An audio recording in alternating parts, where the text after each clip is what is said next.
There we go. There it is. All right. Hey, everybody. Greetings and welcome to you, brave citizens. Hello. Jesus. Mute the stream. Hello, everyone. Hi, it's me, your boy, Dr. Tarawat, Toronto's greatest supervillain and evil genius, your kind of benevolent DM this evening. So glad to be here with you guys. So happy to be playing along and playing games with you. We have ourselves already active, I believe, in our system, a Ragaful for Sniper Elite 2 this evening. And we're continuing the goddamn big fucking dick energy, son of a bitch. We're continuing the B-Team storyline on D&D tonight. Normally, you will be able to see me on a webcam, but tonight, because we're doing D&D, you can't. I got my webcam set up anyways, just in case we need to switch over. Like this. Hello? But that depends entirely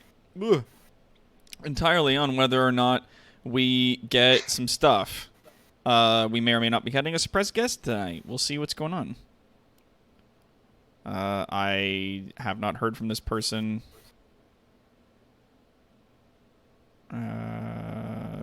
Yeah, and I imagine I will not. Cool. God,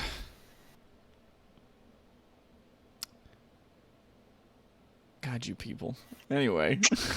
I ain't doing shit. You guys suck. So, hello. We're getting through on B-Team. When last we left off, they had made their way to a town that was just on the sort of northeastern border of the Empire proper, a larger city called Ebraniel. Upon entering this town with a small girl which they had rescued from some dangerous and awful people, were recognized on the street by a lady who was running an inn and brought to an underground spy network that is being run by the person you all keep coloring on, named Mithril, an individual who has identified themselves as Mithril Shaw. Upon speaking with this person has decided, thank you, to take a hold of the kid that you guys found out in the grass, to bring the kid in and keep an eye on her while you guys are traveling. Mithril Shaw, they have declared that they will hang on to the kid for the time being, and while you guys are traveling around and doing missions and stuff like that, they simply want you to bring them back as many of the inhibitor cuffs as you can when you hit the slave market. And if not, really, if you can bring back any gifts at all, that would be appreciated. They saw fit not to obviously press you for any of this stuff, that you were much more valuable as allies and alive than as enemies and dead. At this point, then, they directed you through a series of tunnels and brought you to the long southern exit tunnel that would lead out of town and allow you to continue traveling when you saw fit. And that brings us pretty much full circle to where we are now. So let's introduce all of our lovely players. Of course, top of the order, we've got Esteban playing Talrand, our skeleton archer. Ah, God. Damn it. God. I forgot about that. Yeah. It's been a while. I hate you so much. Up next we've got Raynor, who is playing Drekir, our black/red draconian sorcerer. I'm sorry, but I'm still recovering from that dang teeth smashing. I will be recovering from that for the rest of the day. Yup, that's a mood. Funny is what he thought that was. Grossed out is what I became. I'm sorry. It's okay. Does Piff suddenly get a case of hiccups because of MB? Oh, she might. Why I get not? random hiccups. But I'm okay. I'm not hiccuping anymore. Laugh is what you're doing. Terribly awkward is how I felt.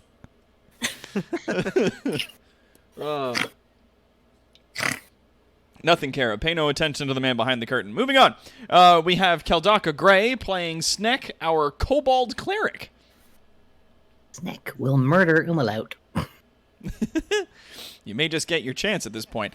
And of course, we have Quad playing our Warforged warrior, Alloy.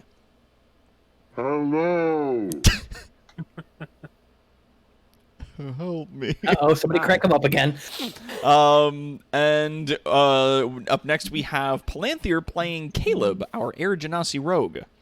A laughing fit is what some of you are having. An orange is what I'm having. And last but certainly not least, we've got Ambisaurus Rex playing Piffles, our Goblin Bard. God damn it. And look at that. Let me sing the song of my people. No. It's Bones Malone and the Spooky Boys. Rattle 'em, boys. Rattling skeleton sounds. God damn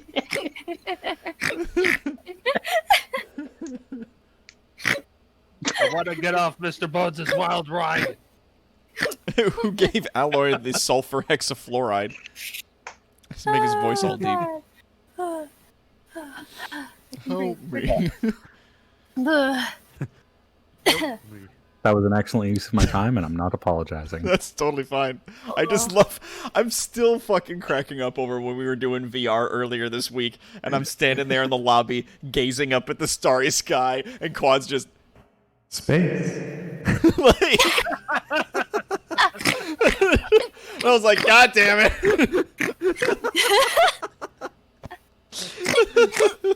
Like, that is some real shit.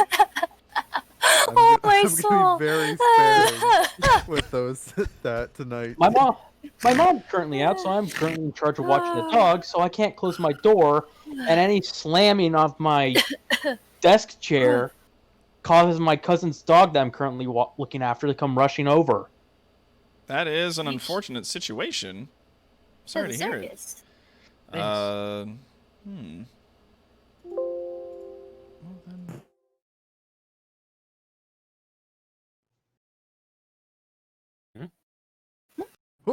Okay.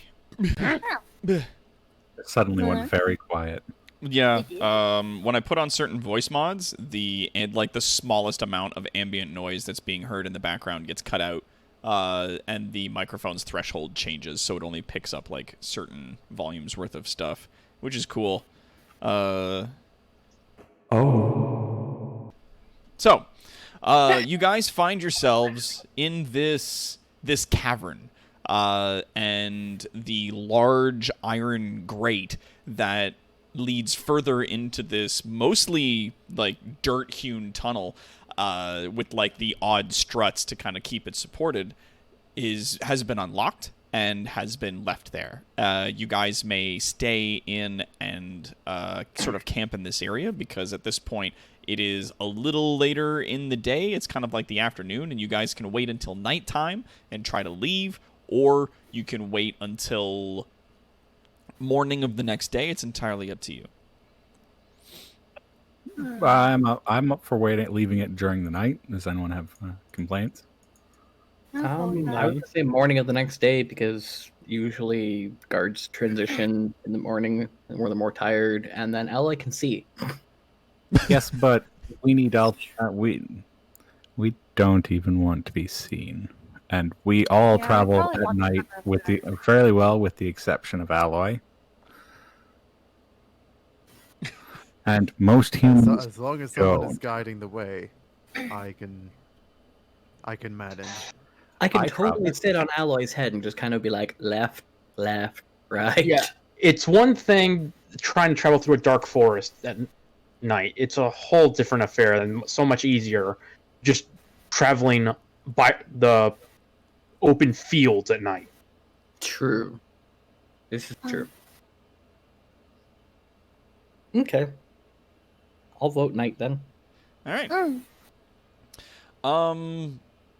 So nighttime comes, and as the day pretty much passes with like no incident. The rest of the afternoon, you guys eat strike off a group of rations from what you've got there. You, I believe, You guys didn't like ask for anything from these people, did you? Like, you didn't need any food or anything like that? No. I don't remember. No. Okay. Tasty air.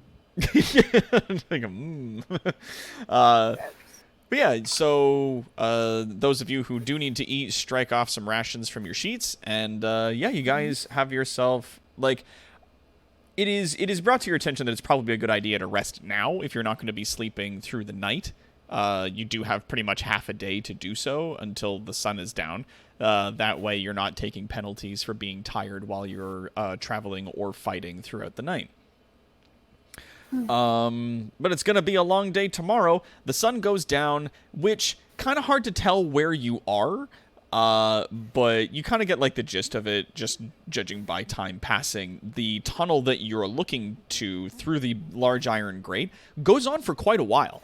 And despite the fact that it's like a little bit past midday, you can't see any daylight down the long tunnel that stretches south away from you.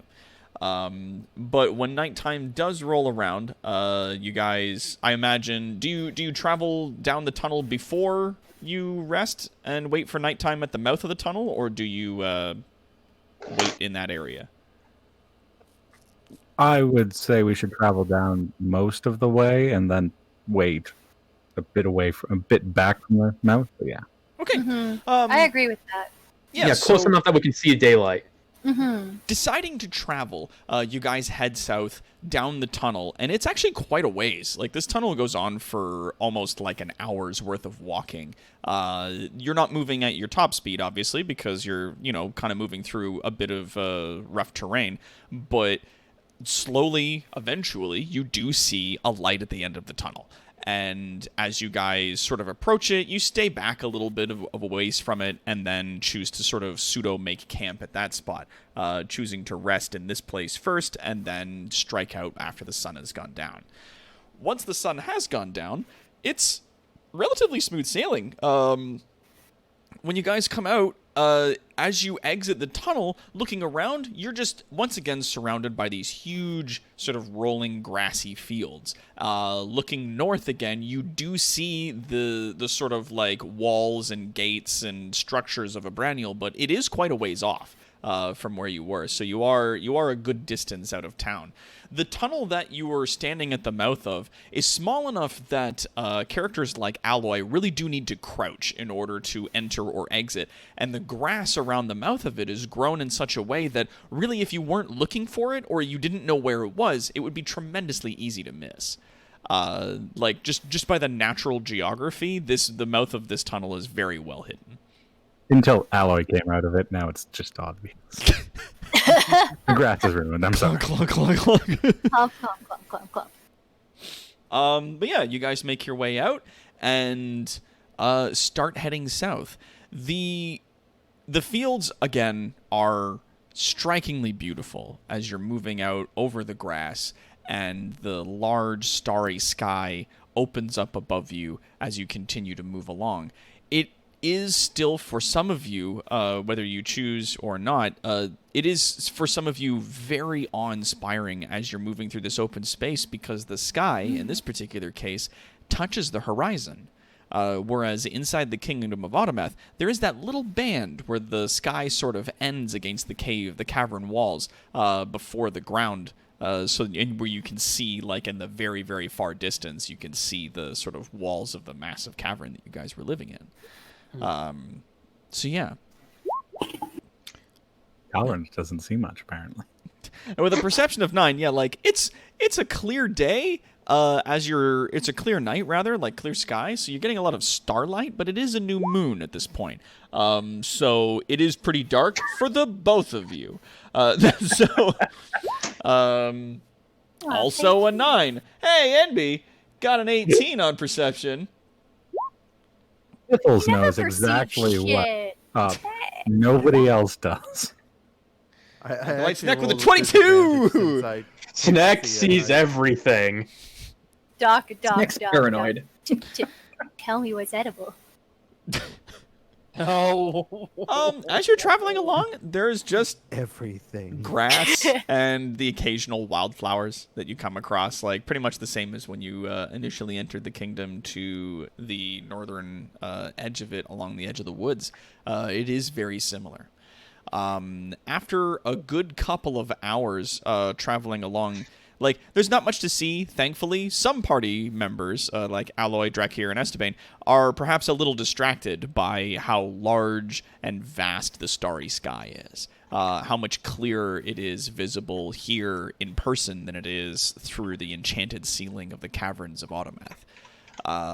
But Sneck, always watchful for treacherous eyes of those who may oppose the king's rule, is vigilant in their perception around. But thankfully, you don't spot anything dangerous as you guys are moving along.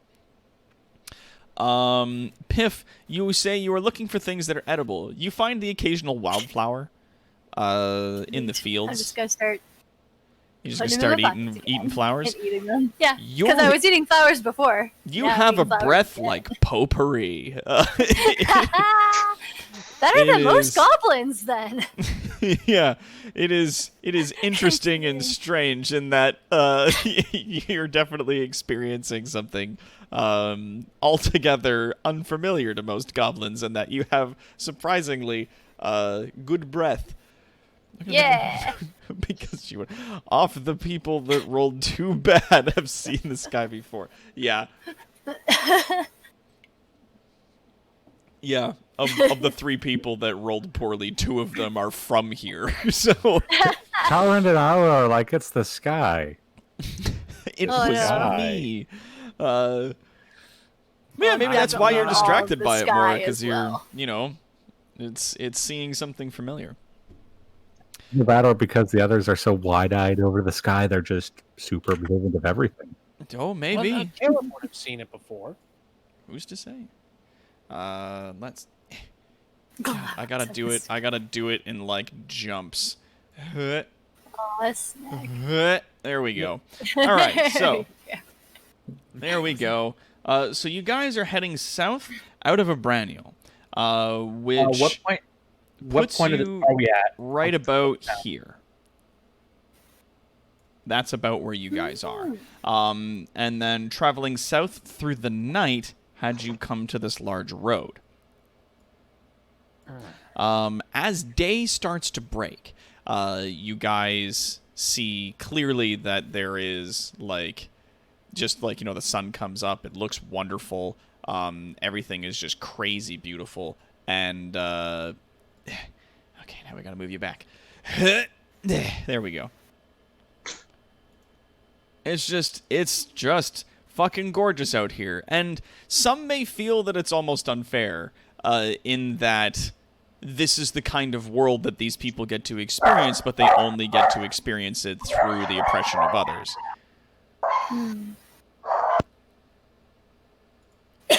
Who let the dogs out? Woof. Woof. It's all Empire land. It all must. I burn. apologize. Like I said, I can't close my door, so That's I gotta okay. keep an eye on my dogs. So we all still have our disguises back on, yeah? I would imagine. So I'm gonna say, give me each of you, because disguise, like, again, disguise self is really fucking weird for this. Like, you do I believe a performance check or something. Yeah, I think Make it's it a s- performance or deception. Yeah. Well, basically, Yeah, performance or deception. actually, it's just an ability check, and if you are proficient with a kit and have said kit, it gives you the Yeah. bonus same as if you had a skill. It gives you your proficiency bonus.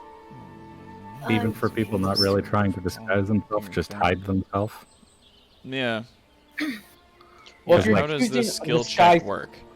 If you're using a disguise kit, it would just be a charisma check with your ability modifier, Mhm. with your proficiency modifier. Sorry. So, Looking it up in Google, there's people that are saying, I've read the official rules and many interpretations, and I have no freaking clue how it's supposed to work. People have said to roll a disguise. It's charisma, intelligence, wisdom, and even dexterity. So which is it?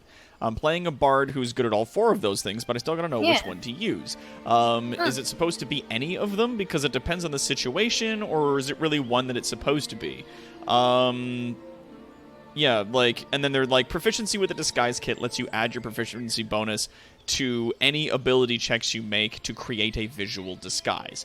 Now, that's the thing, though, is that you don't need proficiency in the disguise kit. Having the disguise kit gives you proficiency in the disguise check. Because that is what the description for that item in the book says. Is that just having it with you gives you proficiency in disguising yourself. Lets you add your proficiency bonus to those checks. One guy says it's intelligence. If you have proficiency in the disguise kit, one allows you to add your proficiency bonus.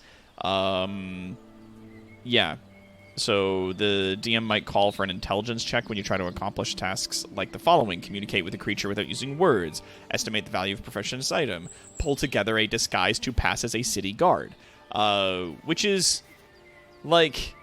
So it depends on what you're trying to do with it. Yeah, I guess it depends on what we're trying to do. I'm gonna, like... There's variant skills with different abilities section in page 175 in the book that also lets you use, like, a dozen other fucking ways of disguising yourself, which is fucking ridiculous. The idea is it's supposed to be DM's call. Yeah, and I'm gonna say that it's charisma-based because deception is charisma-based. Yeah, but then, like, it is an intelligence-based thing if you're trying to look like a guard, right? Well, no, I think it's deception to be to look like a disguise, but then if you're trying to act like a guard, that's persuasion or performance. If you're trying to do that. Then that would be a charisma-based thing. Yeah, insight see if somebody is lying is wisdom-based. God. I mean, it's arguable because the idea that deception is based off your force of personality, so that'd be charisma. But building disguise, you kind of have to plan it out. So that could be intelligence, but it could also be dexterity to get the makeup in all the right places. So I'm gonna say, easily be a performance because on page 178 it says it's an intelligence check, but also says it's a charisma check. So you can use either, and it's just a flat intelligence or charisma check, and then you can add your proficiency if you have a disguise kit. Or you can just fucking use a spell like some people are doing. So I'm not using a spell because I can't cast it that often. But I don't have a disguise kit, but I'm also not trying to pretend to be something else. Yeah, you're just covering your face. I don't need to be intelligent to do that, and I don't need to be charismatic to cover my face. Well, it's just in the manner in which you're doing it. You have your wooden mask that you're using to cover your face, but, like, are any other parts of your body visible? Do you perhaps look too thin if you are indeed a skeleton that is wearing human clothing, right? Like, if a skeleton was walking down the street wearing human clothes, even if they were covering all parts of their body, it would still be pretty obvious that that's not a person. So, like... There are some really thin people. There are some. I am a very thin person. Let me tell you. But like, there is still that like visual that some people will get at like a good close look to be like, that's a person. That's not a person. That's a skeleton walking around in like snowsuits or something. Like the thicker and bulkier your clothes, then the more obfuscation you have with regards to your actual form. But if you're wearing like standard clothes and then your leather armor on top of it, you might need to like, I don't know, jam some grass into certain places to kind of puff yourself out a little. Doc, I can explain it perfectly. Cosplay. It's kind of cosplay.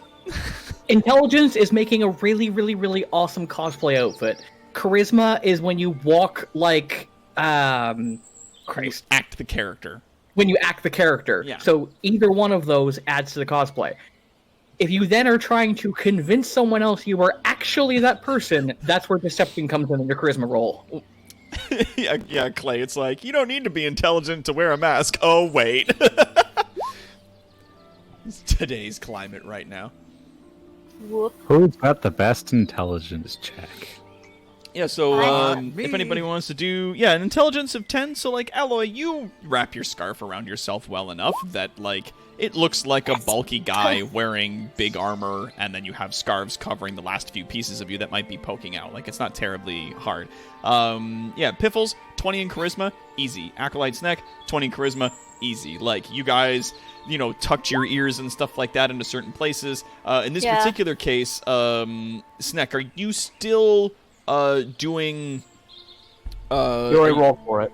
Are you still doing, like, the prisoner thing? Like, that angle? Yes. Okay, so Yeah, then because it's the absolutely. only thing I can do. I've got a tail. Yeah. Well, it's like, you instead of trying to cover up a lot of your features, you're playing the part of a prisoner instead, which is great. Why So they a charisma 20 is involved. easy for that. And minor illusions being used by Drakir. No, and I'm using it as well. Oh, okay. I am providing. Just to like polish it. I am providing because aids. my ears are up in my hat. Somebody could probably potentially still tell that. Well, with a minor illusion, you don't have to make a thing. It's just they have to then do a successful intelligence investigation check against your spell save DC, and if they succeed, then they see you. Or they know that you're wearing an illusion. In case like we get spooked or something, because this is something that I have to constantly focus on. Yeah, if you wanna go that route, that's cool. I don't exactly have the option of makeup because again, like Sneck, tail. Yeah. Yeah. So you have to use the illusion. All right. So who has not yet rolled for this? Talleyrand hasn't, but Talleyrand would also seek the opinion of somebody who's better at creating disguises, i.e., somebody who has a high intelligence check. I got 14 intelligence, 18 charisma. Since I'm not trying to act, I'm trying to act like a human, but I am a human, so sort of. So I Like don't a think Human adjacent. Human adjacent. That's a good Former way to human. put it. if somebody's paying attention, they won't see me breathing.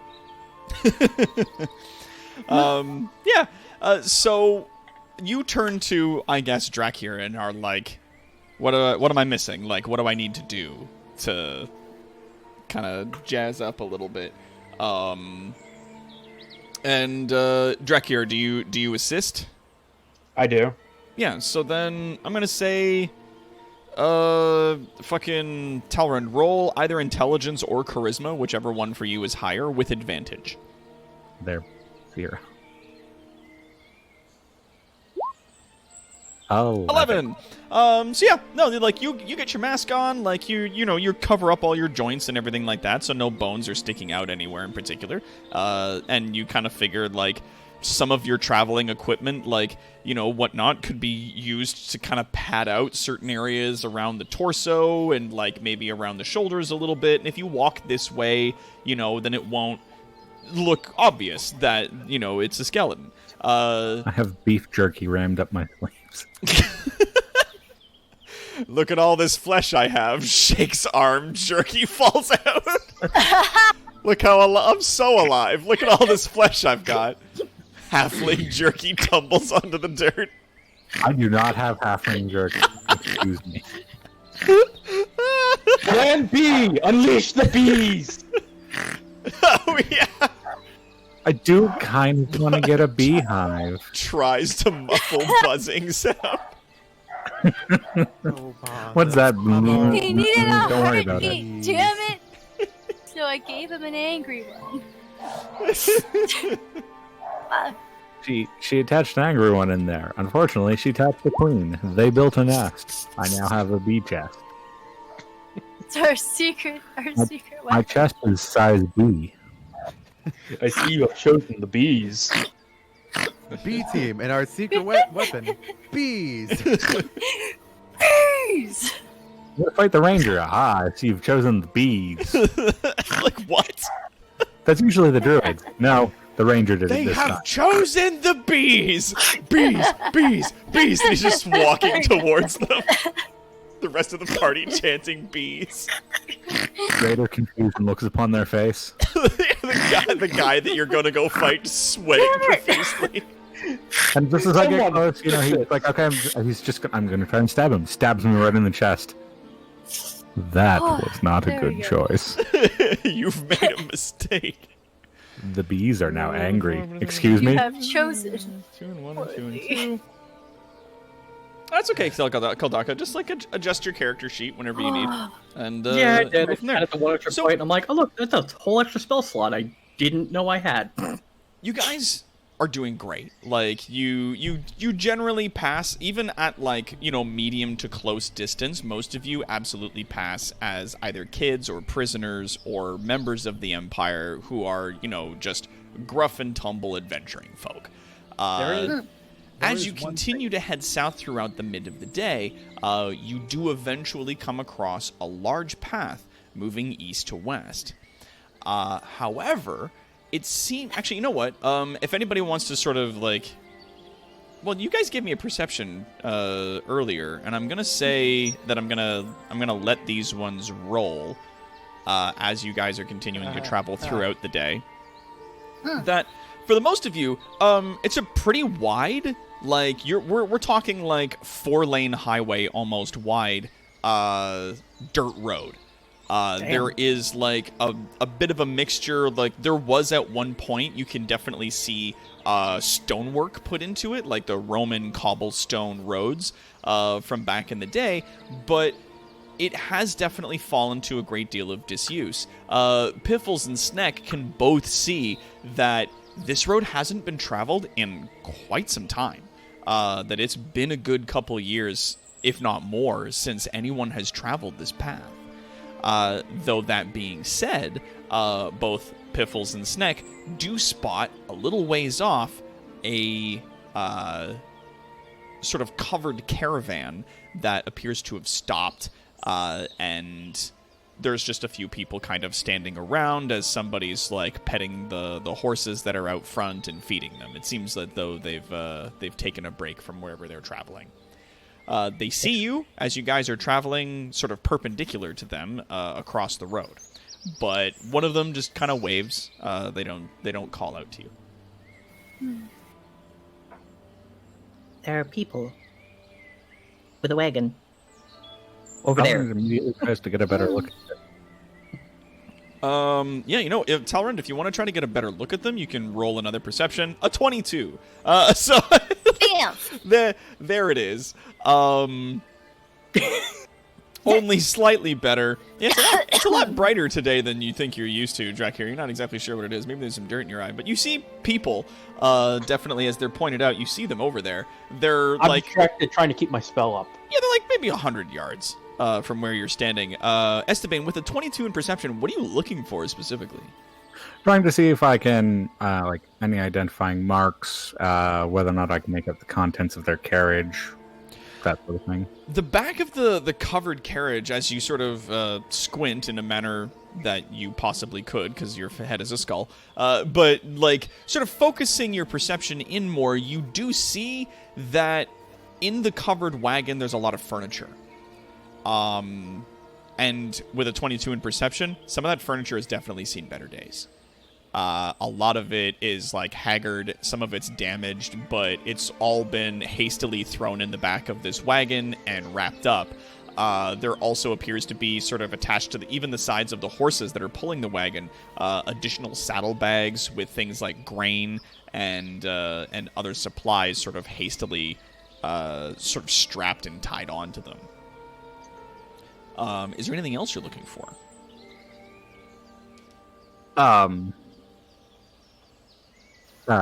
Do I recognize any symbols, labels, anything that I see? Like...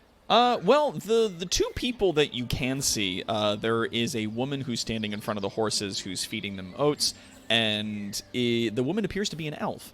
And the fellow who is sitting up on the wagon, who's sort of taken off his straw hat and waved it at you guys, is a human.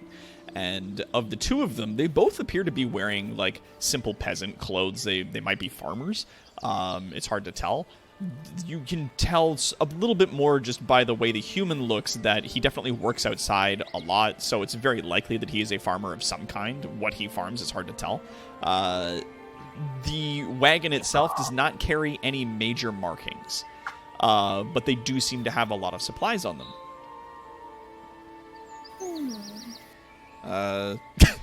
Mercenary Pen is like, identifying marks. Congratulations. One of them is wearing a name tag. It says his name's Mark. You have identified Mark. Even cast the I- spell of identify. Neat. I'm debating: do I go with my alignment and try to help, or do I risk all our entire operation by going in? Well, it's Alloy it's is entirely gonna up to you. suggest is going to suggest to the group we should continue on before they become too Yeah. curious. They don't appear to be anything in particular other than farmers. I can see no labels. They've got furniture and goods, but there could be any number of reasons. They don't seem to be has into long stress. ears. Why They do I seem- have to hide my long ears? They're a day's walk from the town. They don't need our help. Well, I They're mean, also on a major road. from actually, Esteban, roll me wisdom, or intelligence, whichever one you feel you want to do. Roll. 5. About 2 days travel east of here was a town called Willow. They might be coming to or from there. Judging which by direct the way that carriage? they are traveling, they are moving west, so they're heading towards the Empire of Brivalden. Like the Empire's core specifically, but it seems as though they've stopped here. Judging by the look of all the stuff that they have, they seem very haggard, and more than a little anxious of where they are. Perhaps a little frightened. You could swear you remember something about Willow, but you just can't. In the moment, you're like, God, wasn't there... God, there was this town. There was this town to the east of here. And it was like... I don't know. They have a bunch of random furniture. Yeah, and they got other supplies and stuff like that on them. So, like, if you wanted to ask them for directions or try to mine them for a bit of casual information or trade with them, those options are open. Or you guys can keep walking. Like, it's literally... It's up to you. I'm curious why they are seemingly picking up their entire lives and Or- moving. I mean, they're Or we looting. Rob them. Except my alignment says no to that. I'm just like, okay, well, folks, Sir, a halfling jerk. they appear to be a couple of farmers at best. They Time probably to don't break have the a whole line. lot of information. Do we want to try to approach them? Or do No. we just want to move on? Because, honestly, we're supposed to be a prisoner convoy. We don't just wander around randomly. Well, I mean, if any of you Probably wanted to go should talk go. to them, not all of you need to go over to them, right? Like, one person could go over and talk to them if they wanted to. Yeah, let's send one of the folks with the highest charisma. Let's send the prisoner. I have Eight- very high charisma. 18 have the same charisma. I am 18 charisma, and I have persuasion as trained. I am proficient in it. You're absolutely right. Let's send the other guy with the tail. Well, Drakir is at this point holding an illusion over himself. What about Caleb? Caleb's human. He can talk to him. Doesn't he have to recast it like every minute? something to Yeah, that but effect. it's just basically because of the cantrip. It looks like I'm just fiddling with my staff. Yeah, it looks like he's just fiddling about. And Caleb does look the most human out of the rest of the group. He's just got more of a pale, pallid skin tone, which he's covered up. So, up Yeah, to Caleb should go talk to them. He's Question the stands. most everyday dude type guy thing. The question stands, folk, though. Any of us has a chance to get our cover blown. And do we think we actually need anything from farmers? No, Well, but they we may can have call those- ahead and ask if there's anything going on the road or Yeah. why they left and where they're going to. We don't know anything about up here. True. For all they know, they may be fleeing some beast and could give it that happen, and that beast may be in our path. To the east. When we need to go south. We don't know. We don't know if it's going a whole long line down these. If one of you wants to go talk to them, feel free, but I'm for just moving on. I may okay with moving on too. I like to know stuff. Yeah, like, And also, if anybody wants to go talk to them, they're welcome to. I'm just giving you guys options and stuff so that, because I know that sometimes players don't like want to be prompted for stuff on occasion, to be like, these are some options that you could do, or you could make up your own shit. Like, it's entirely your call. I really get that we could go and get some information from them, but we're not that close to where we need to be, so they won't likely have relevant information about it. They're just farmers as far as we can tell, so they're not exactly, I don't know, the leader of an intelligence network who we just departed from and gave us a lot of useful information. And they're not even like locals of this. They're likely not locals of the city that we're going to. They're not in any sort of noted distress. They're stopping to give their horses a rest. Mm. And now I'm rhyming. I'm gonna stop this now. okay. So it sounds like nobody's interested in talking to them. Well, Drakir was talking about going over and chatting them up a little bit. Did you want to do that, or? Well, the thing is, it seems I'm the only one interested, and I don't want to hold up the rest of the party if... Drac, if you think you can get something interesting from them, go ahead. It's more, I'd like things to kind of move, either to talk to them or to keep going, rather than be... Than standing and sitting here talking for about talking to them? half an hour being like, should we talk to them? Like, I don't... Here, pick one! yeah, like, just, like, Drakir, do you go talk to them? No. Alright. Caleb Let's has a keep Wii Star going. theme playing in his head. Alright, cool. If I had noticed all the furniture packed away, I might have gone, but since Talran did not mention that... Oh, Talran mentioned it. Yeah, Talon mentioned that they look like farmers. They've got a pile of random furniture, but... I mean, the way he mentioned it. Like, he didn't mention how everything was thrown in. Do you just want to go talk to them, dude? It's okay. Go talk to them. Fine. Yeah, go talk to them. It's No, fine. I'm good. I'm good. Okay. You don't sound good. It's fine. Like, you just go talk to them. It's fine. Do we need to go to couples counseling? Because that's what it sounds like. Communication. No, seriously, I'm fine with moving on. It's fine. All right, cool. I'm just gonna skip. Flowers. What are you doing, Keldaka? No, I couldn't cast it now anyway. I was looking into that. I could literally give Alloy an extra 1 AC and make him take half damage from everything. The trade-off is I would take as much damage as he actually managed to take. So obviously it works higher his AC is. Yep.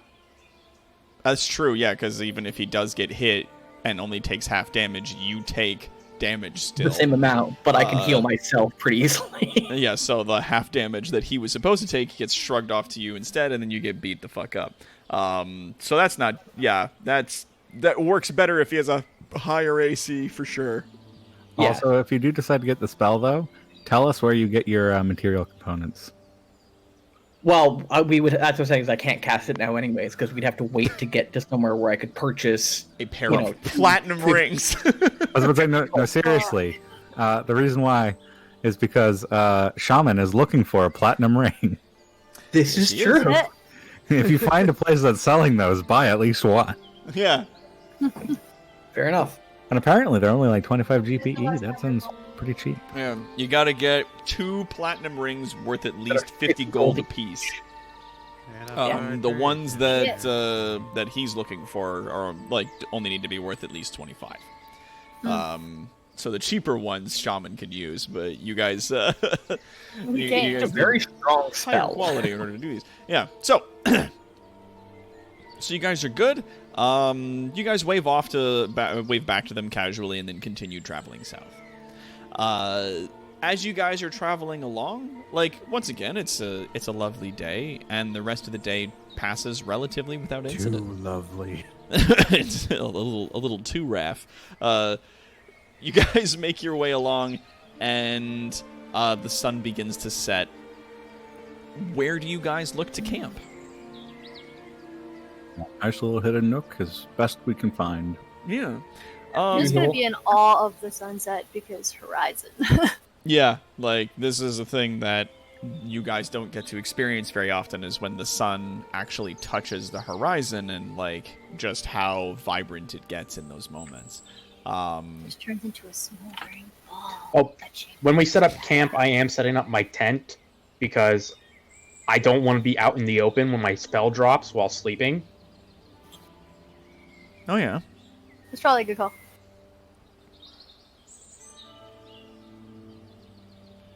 I'm gonna say, Esteban, if you're the one looking for a camping spot, give me a survival check.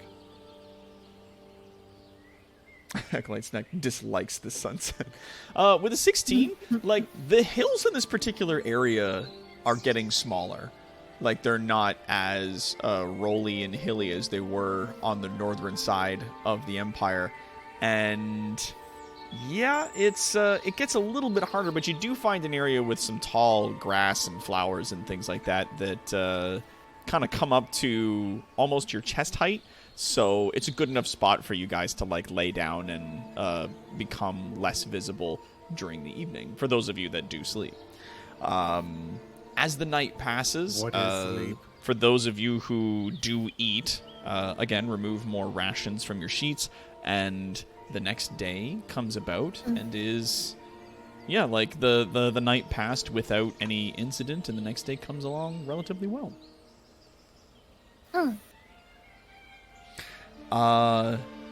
Yeah, so I'm gonna say for it's like another 2 or 3 days travel before you start approaching Ogun at the very least. Did you guys want to pass through Ogun to get what information you could before heading south, or did you want to bypass the town entirely? We especially wanted to pass Ogun so we could unleash the City Lord on the slave camp, weren't we? Wait, I thought I thought the plan was we stop at Ogun, grab some information from, like, a tavern or something, so that we can better sneak in. Oh, we're going to do both. Sorry, this is gonna... God, can I not Yeah, just, like, click this and be like, put all the players in here? Is there a button for that? No. Yeah, because the leader of Ogun was supposedly hated the slave things. He just didn't know about it.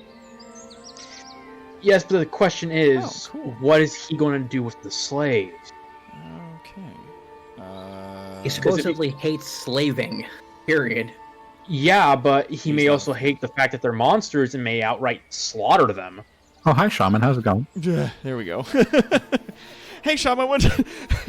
As you guys are traveling, I'm just like, wow. He's like, what you be doing in my shop? Wow, and you disappear. Yup. Mojo, you got acquired there. That's He just takes the potion in front of him and dumps it in the garbage.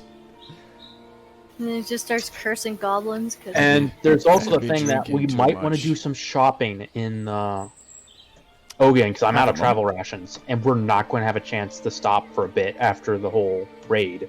Talon hands This is rations why over to we make Drac here. If Talon, you're out of rations here, have 10. Sorry, half a sec. 1 second. Okay, no, that wouldn't put me over. Sorry, it's just like 10 travel rations was probably enough to actually... I was wondering if 10 travel rations was enough to actually put me over my carrying capacity. If you run out of those, I have another 12 more. And that's before we get into the granola bars for another 40 additional days of travel rations. And that's I not have rations and granola and There's- halfling jerky. There's also the fact, and one, not touching the halfling jerky or the granola. That reminds Bugs me, I are have 4 bricks of good. granola on me. Why? Why make face? Bugs are good. Why make face? Bugs are fun. Backyard does not trust anything coming out of Gooper's shop. Cooper is a great granola cook. All right. So yeah. Thus far, as it's been going, you guys travel for several days, and moving through the large rolling fields, even this close to the core of the Empire of Brivalden. Like, it is maybe a few days' travel to the west of you, and, like, nothing. Like, it's just fields.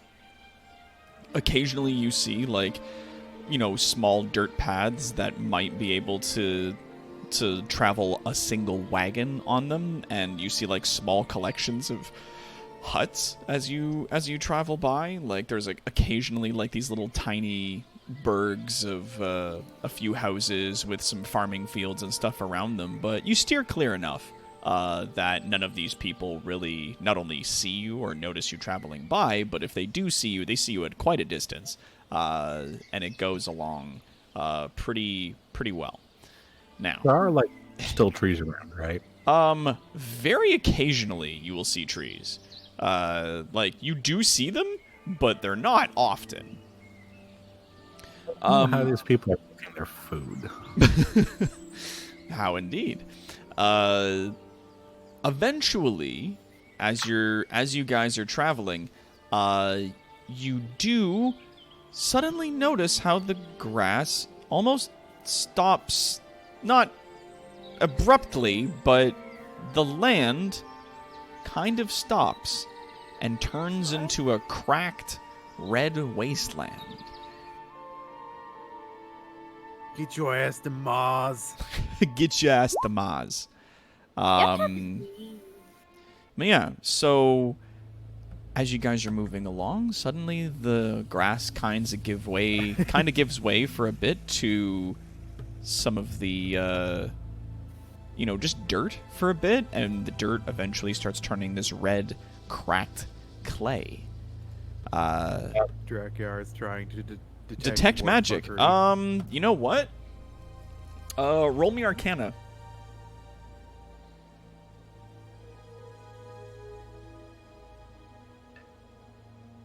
$23. Damn, that's a natural 19. That's a natural. Yeah, that's a dirty 23. That's really good. Using detect magic, do you stop and cast it as a ritual once you reach the cracked red clay? I mean, if the team gives me the time, yeah.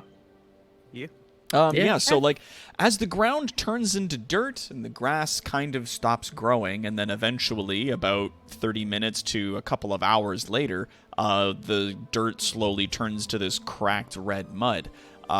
This dried, cracked red mud. Drekir stops and performs this ritual, kind of going through the process for about 10 minutes to set it up and then cast it. As you are investigating the cracked red mud, using your detect magic ritual and with your knowledge of this stuff so far, especially being a sorcerer, being so in tune to magic of the world around you, you do sense just the smallest taint in the land. It is infernal in nature. Ooh, I can talk to those. The same as the magic that was seen in the forest from Umalaut. The corruption that was in the woods was abyssal. And seemed to have changed life. The abyssal stuff was definitely mind affecting a lot more, as you guys had experienced. And moving through those woods was really difficult when you guys were doing it. You guys are just getting to the edge of these wastes now. And the city of Ogun is visible a ways off from where you are, but just sort of running this test on the cracked red clay that is, between you and the proper city of Ogun, you are detecting small amounts of infernal corruption. Now, my second question. Yeah. How similar is this to my own magic? How similar? Not at all. the magic that you draw upon from your blood, your sorcerer's power, is draconic in origin. This is the magic of demons. Alright, so that's throwing off one theory that I was having for a bit, but alright. Have I been here before?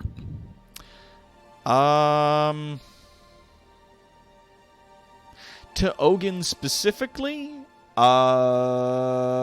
know what? Roll me history, because that's a wisdom based, and sometimes you get like a little bit extra. Oh, it's intelligence based. Yeah. Roll me history anyway, with advantage. Like the first roll, Bob.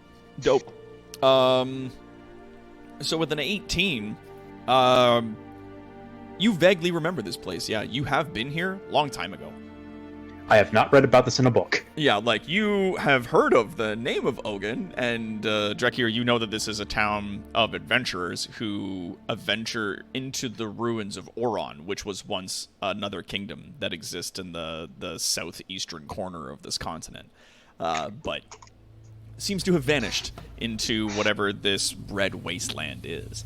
Esteban, you remember, Talron recalls having gone to Ogun at one point, in a way that a lot of adventurers and hunters and warriors do to kind of cut their teeth on the world of adventuring life. It was something that may have happened before you got brought in as a proper hunter, working for the Empire itself, and before you ended up moving to sort of the northern corners of the Empire along the edge of the woods before your death. The time that you spent in Ogun was very, very distant to you. You don't recall much of it. You had thought it was a good idea to adventure into the wasteland to try and pull treasures from the ruins of Oron. That did not happen. When you got there, you were staying at a tavern where a lot of other adventurers liked to go. There was lots of people there. There was a lot of camaraderie and joy and sort of like posturing and chest beating between all of the adventurers who had assembled, until a few were brought in who had come back from the ruins of Oron. Only one was still alive, and he was missing 3 of his limbs. What a mood kill. Yeah. This individual, who only survived the rest of the night before succumbing to their wounds, was almost mad with stories of monsters beyond imagination. Creatures that stalked and hunted those that entered the wastelands. Right. This shithole. Yeah, and it was like, I'm gonna do something else with my time, and then left. So, this isn't cool. I don't want to be here. So then, you ended up leaving. And it's again it's a distant memory, but this one sort of shocking thing really did stick to you. Do you have any other questions that you would want to ask about Ogun?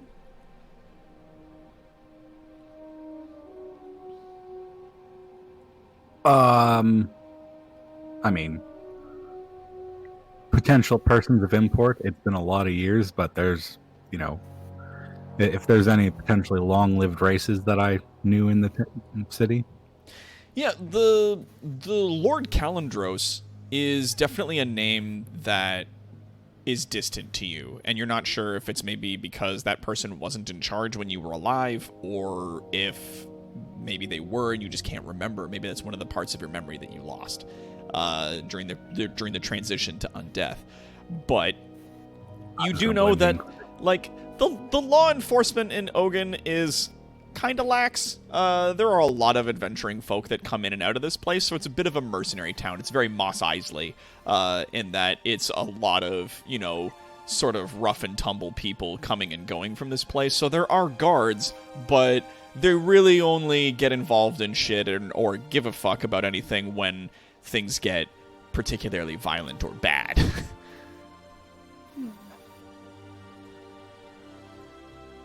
Those that go into the kingdom don't exactly have a long lifespan. Yeah, the life expectancy of adventurers that go into the ruins of Voron is staggeringly low. However, there's always these just chants about people that went in and found, like, these legends of people that went into the ruins of this kingdom and found just huge hoards of gold and treasure, and then came back with, like, a cart full of gold and jewels and enchanted magic shit, and were pretty much set for life. And ended up becoming, like, you know, high society people pretty much the rest of their days. Nobody ever actually remembers the names of those people. Oh, it's one of those kind of myths. Yeah, that it's like, oh, but I knew a guy who found a treasure hoard and ended up getting, like, crazy rich and then moved out of this ghetto and, like, yeah, they got themselves set up in Aldereth or something like that. Like, oh, fuck yeah. But nobody knows their name.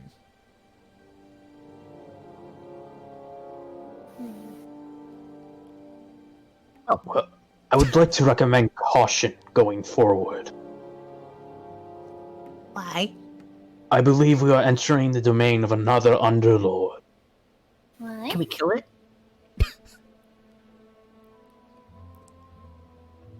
But I want to stab him in the dick. I do not believe we'd have. I cannot gauge their strength, but what I can sense is a tinge of infernal magic over this area. That's And right. given that what Mithril Shaw told us about the people here of the long lost kingdom who started to worship a demon, I am of the belief an Underlord moved in and so slowly started to make this area his domain. And that's what happened to the kingdom of Oron. We're back by the king. It's okay. We're also very distant from the king right now. There is another Underlord here. Can I kick him in the dick? like, no, stop that. Stop asking. We have a direct mission Can from he, the king. with our We're help? not going to detour.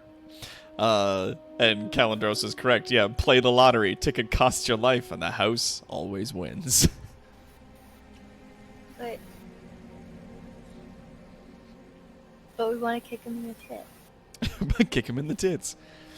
The tit. Well, you might just get the chance, considering we are marked by the king.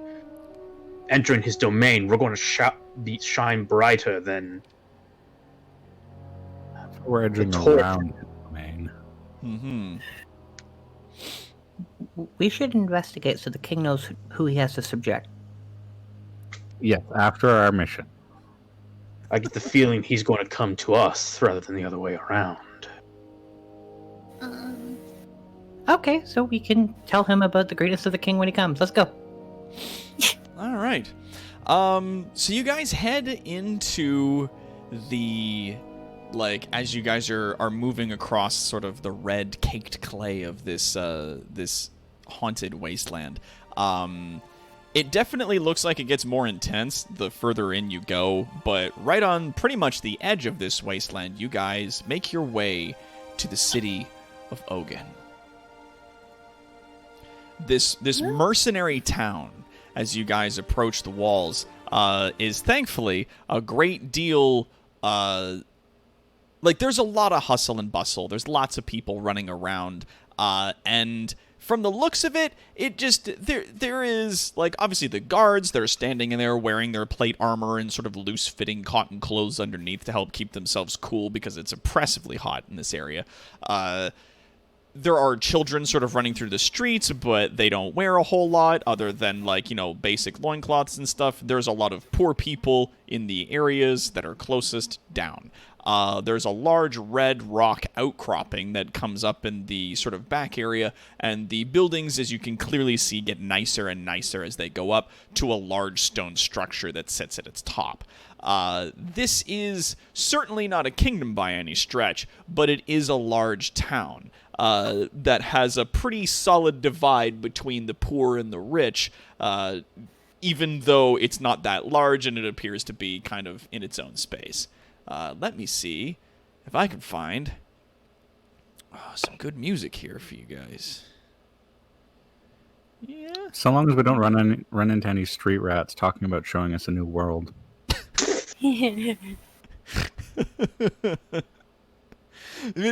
Street rat. I could sing you that song about fungus. Or as long as we don't run into any farm boys with droids that aren't the ones we're looking for. This will work for now.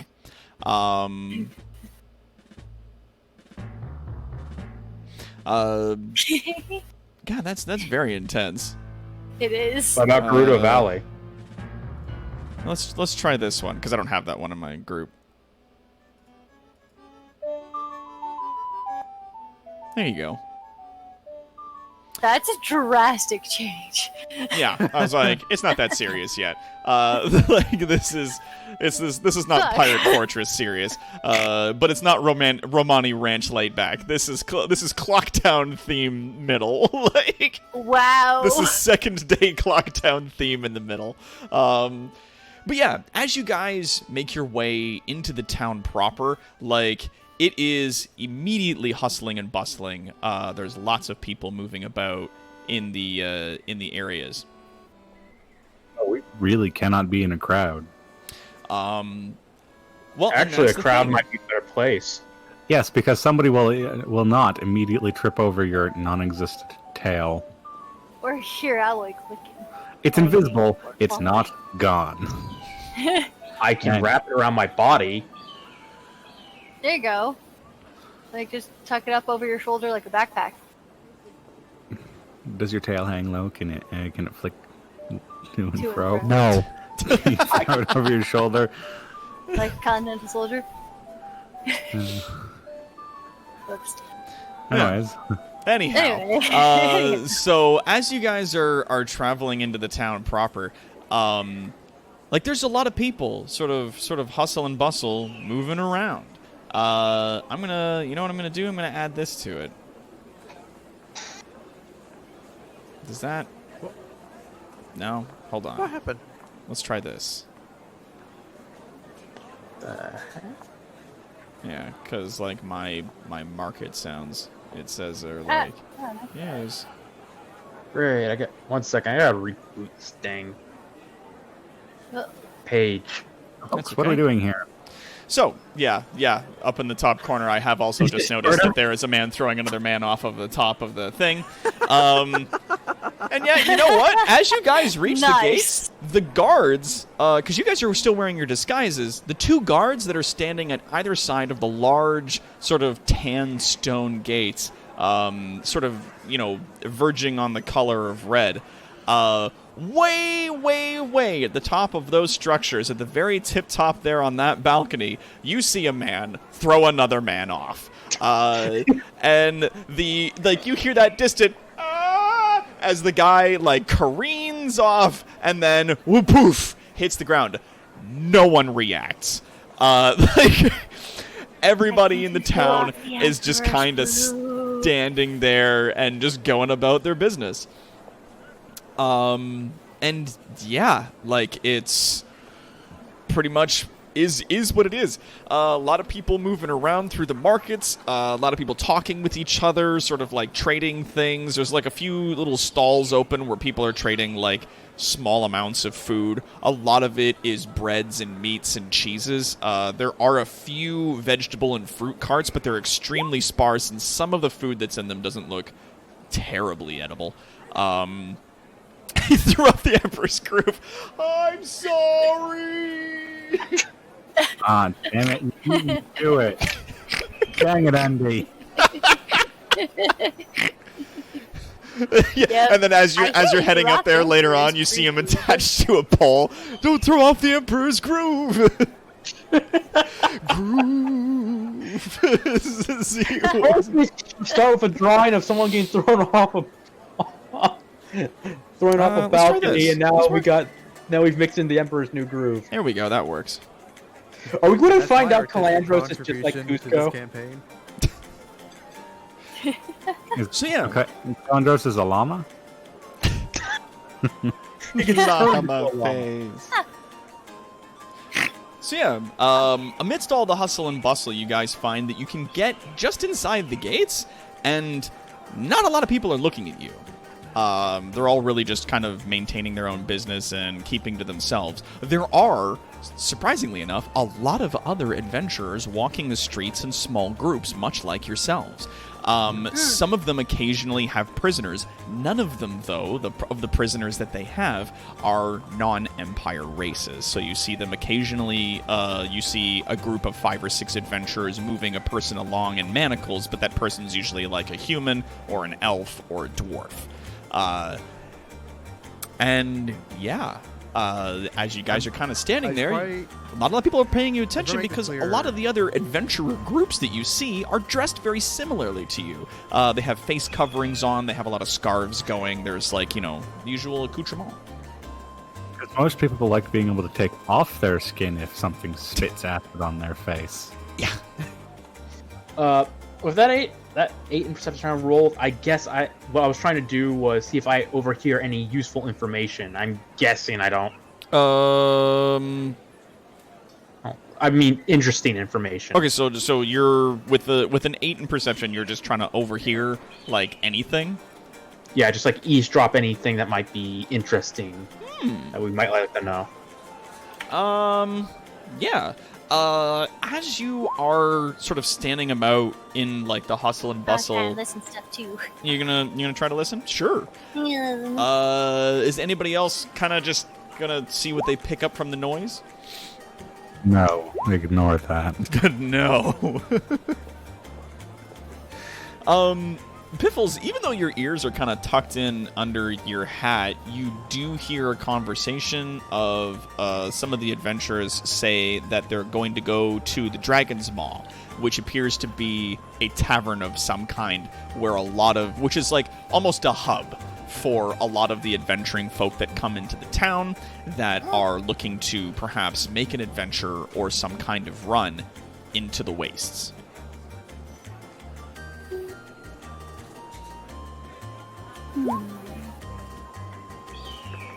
Clear ahead of time. Alloy is the one holding Sneck's bindings. Yeah. I accidentally put in the snacks, but that works. Holding the Sneck. The I have all the snacks. all the snakes, all the noodle boys. Alloy. While we are here, if we could find a marketplace and perhaps buy a couple of platinum rings, there's a thing I can do that'll be good. A good thing. Silence, prisoner. Nice. I just like that. Hey, if we can find a market, we get some platinum rings. I got a cool spell that I silence prisoner. Kicks him like the fuck. Guys, You I will be overheard- silenced. I overheard a thing. I overheard some of the other people talking in the crowd about going to this tavern called the Dragon's Maw, which is apparently, from what I can grasp, seems to be the thing that the adventurers up top do. Go to things. Like the Greys, but up here. Should we check it out? Maybe. Perhaps we may even find one of the slavers down there. See if we can overhear a bit of information about their operation. I'd really like to look at the market first. Well, you're standing in a market right now. If you want to do a perception, you can, to see if you see anybody who might be selling something that you'd be interested in. Okay, hold. Perception. No. I mean, like, looking around immediately at the stalls that are kind of in the area nearer towards the gate of the town, people are selling, like, clay pots, some other, like, pieces of art and stuff like that with an 11. Yeah, like, there's occasionally the fruit stall, which is kind of rare. Those are obviously imported.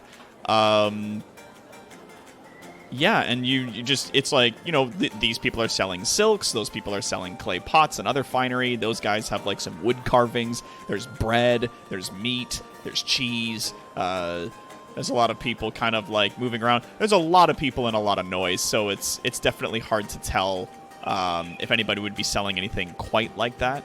Alloy, you do see like a jewelry stand, but there's a lot of very intimidating looking people standing guard around it, and it appears as though they only sell things made of gold.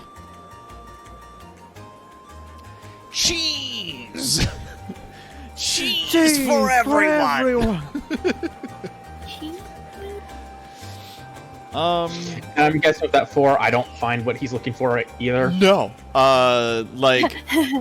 You are in this moment, like looking around, really just like overwhelmed with all of the noise and the bustle of all of these people.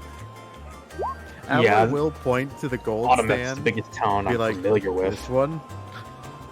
So Talon was rolling to look around. What are you looking for, buddy? What are you?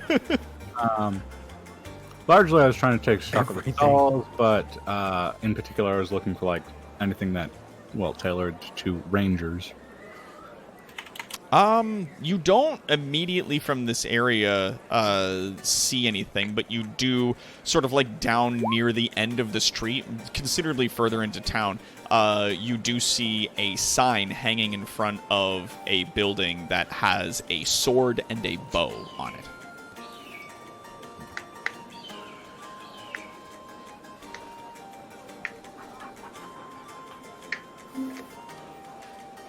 I look around to my companions and ask them if they were looking. They're thinking of buying anything in particular. Platinum rings. Quiet, slave kicks him. Stop! Rations.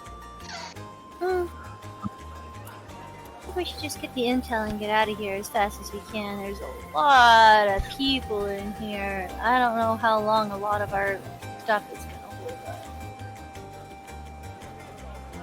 Like, a lot of people can actually be a good thing. It's easier to hide a tree in the forest. Yeah, but if there's one upset, that's a lot of eyes on us all at once. And we're really ugly trees if they notice.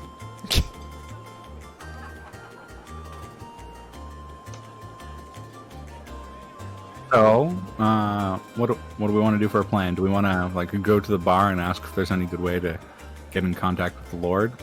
Just get information from the bar? That sounds like a good plan. Bars also usually have terrible lighting, so you can hide things like tables. Like, go to the tavern, try to get as much information as we can of both the slavers and the Lord. Because I still don't know about trust the Lord, because it's even best case scenario, it's still going to make it tricky for us to gather up all the slaves and then send them to Automath. Oh, so we got this. Kara's gifted a tier 1 sub to Mercenary Pen. Yay! Thank you. Thank you so much. I appreciate that. Worst case scenario, Calandros hates. Well, he may hate slavery. He may also hate non-human creatures and just outright slaughter the slaves. Learning more about the Lord's kind of viewpoints might actually be valuable. So we inquire for general information first before deciding on plan. And we can ask them if they know anywhere that sells platinum rings while we're at the tavern. I want some platinum rings. I am not going to let this go. Wow. Just so as He's you know. like, you shot me down once. I have to make a memo about this. Daddy's got to make a living, so I am going to keep asking. Like saunter down to a the shop that he saw, though. I inform people that he wants to check the weapon shop. Absolutely. I go with it. Yeah, so you head down to the weapons shop.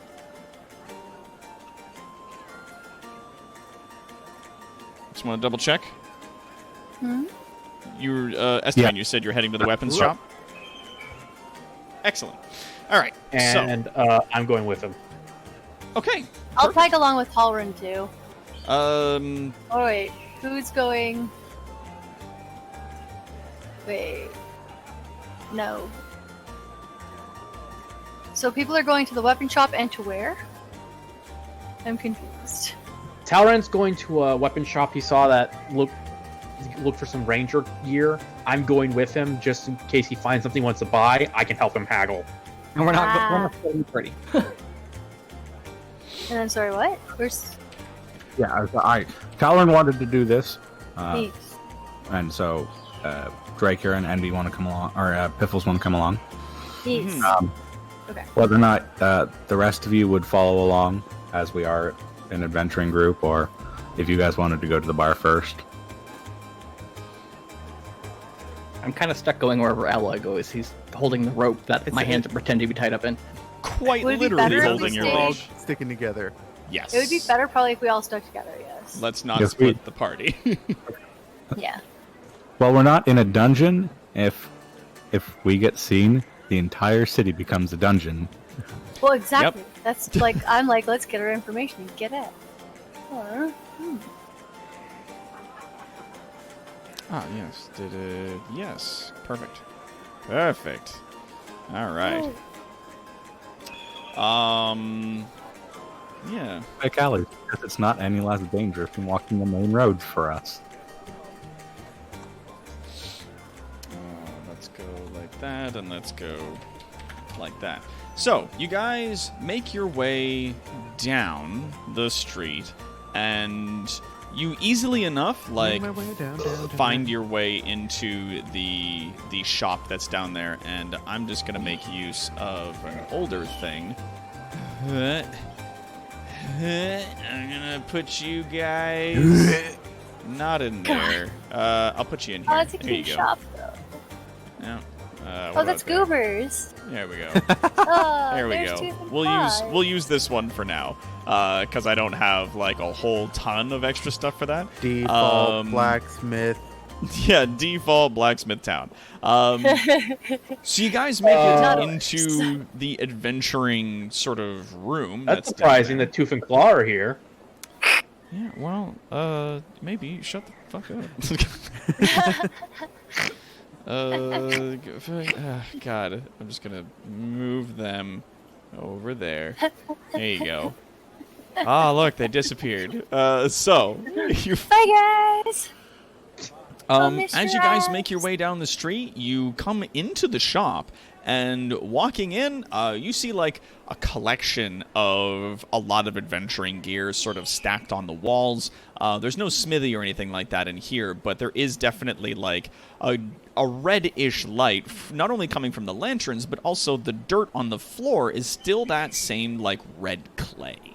You see a single gentleman who is sitting behind the counter. He's got a great big mustache, but no beard. And his head has been shaved. He's wearing sort of like a mixture of white and green, loose-fitting cotton clothing. As you guys sort of file in, he gives a small nod to you as you come in. And then goes back to reading a book that he's got in front of him at the front counter. Do I see bows? You do see a small collection of bows across the back. Get a better look at them. Yeah. What are you looking for in specific? I did not roll perception today. Yeah, you're. Yeah, that's not working out for you there, Chief. I'm sorry to let you know. I'm just gonna look around for fun places. Looking for anything that may or may not be an upgrade off my longbow. The longbow that you have. Let's have a look at your longish bow. Talon. Boom. That's bad go. Do. Yeah. God, what does the longbow do for you in terms as a weapon?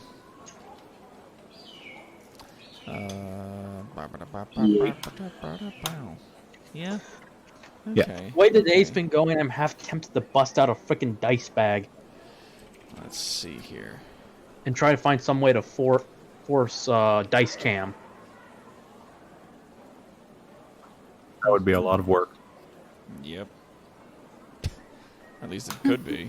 Yeah, looking over the different bows, like, a lot of them are of common use. You see one of them, which appears to have been not only put inside of a glass case, but is sort of behind a lot of the other things. I, wave to the shopkeep and say, what's up with that one? The shopkeep sort of turns his page on his book, and without looking up from his papers, goes, "That's a fancy bow.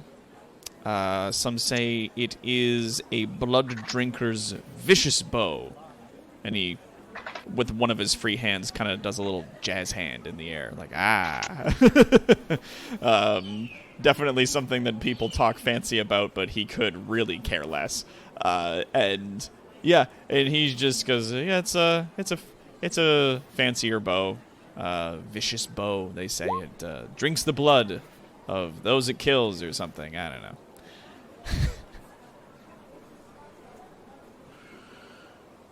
Is he just like talking out of his ass, or?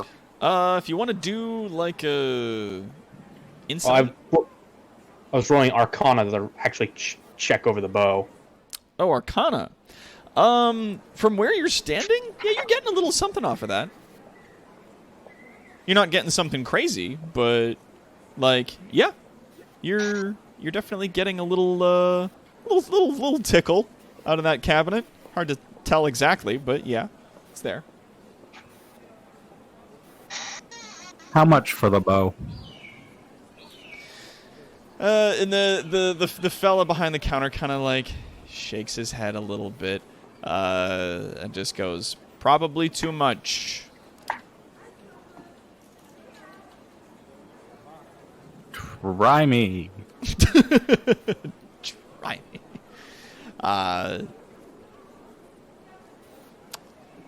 Let's see. How much would this cost? If we were okay. If I'm picking up magic off it, Carry probably over over to 1,000 the gold. one.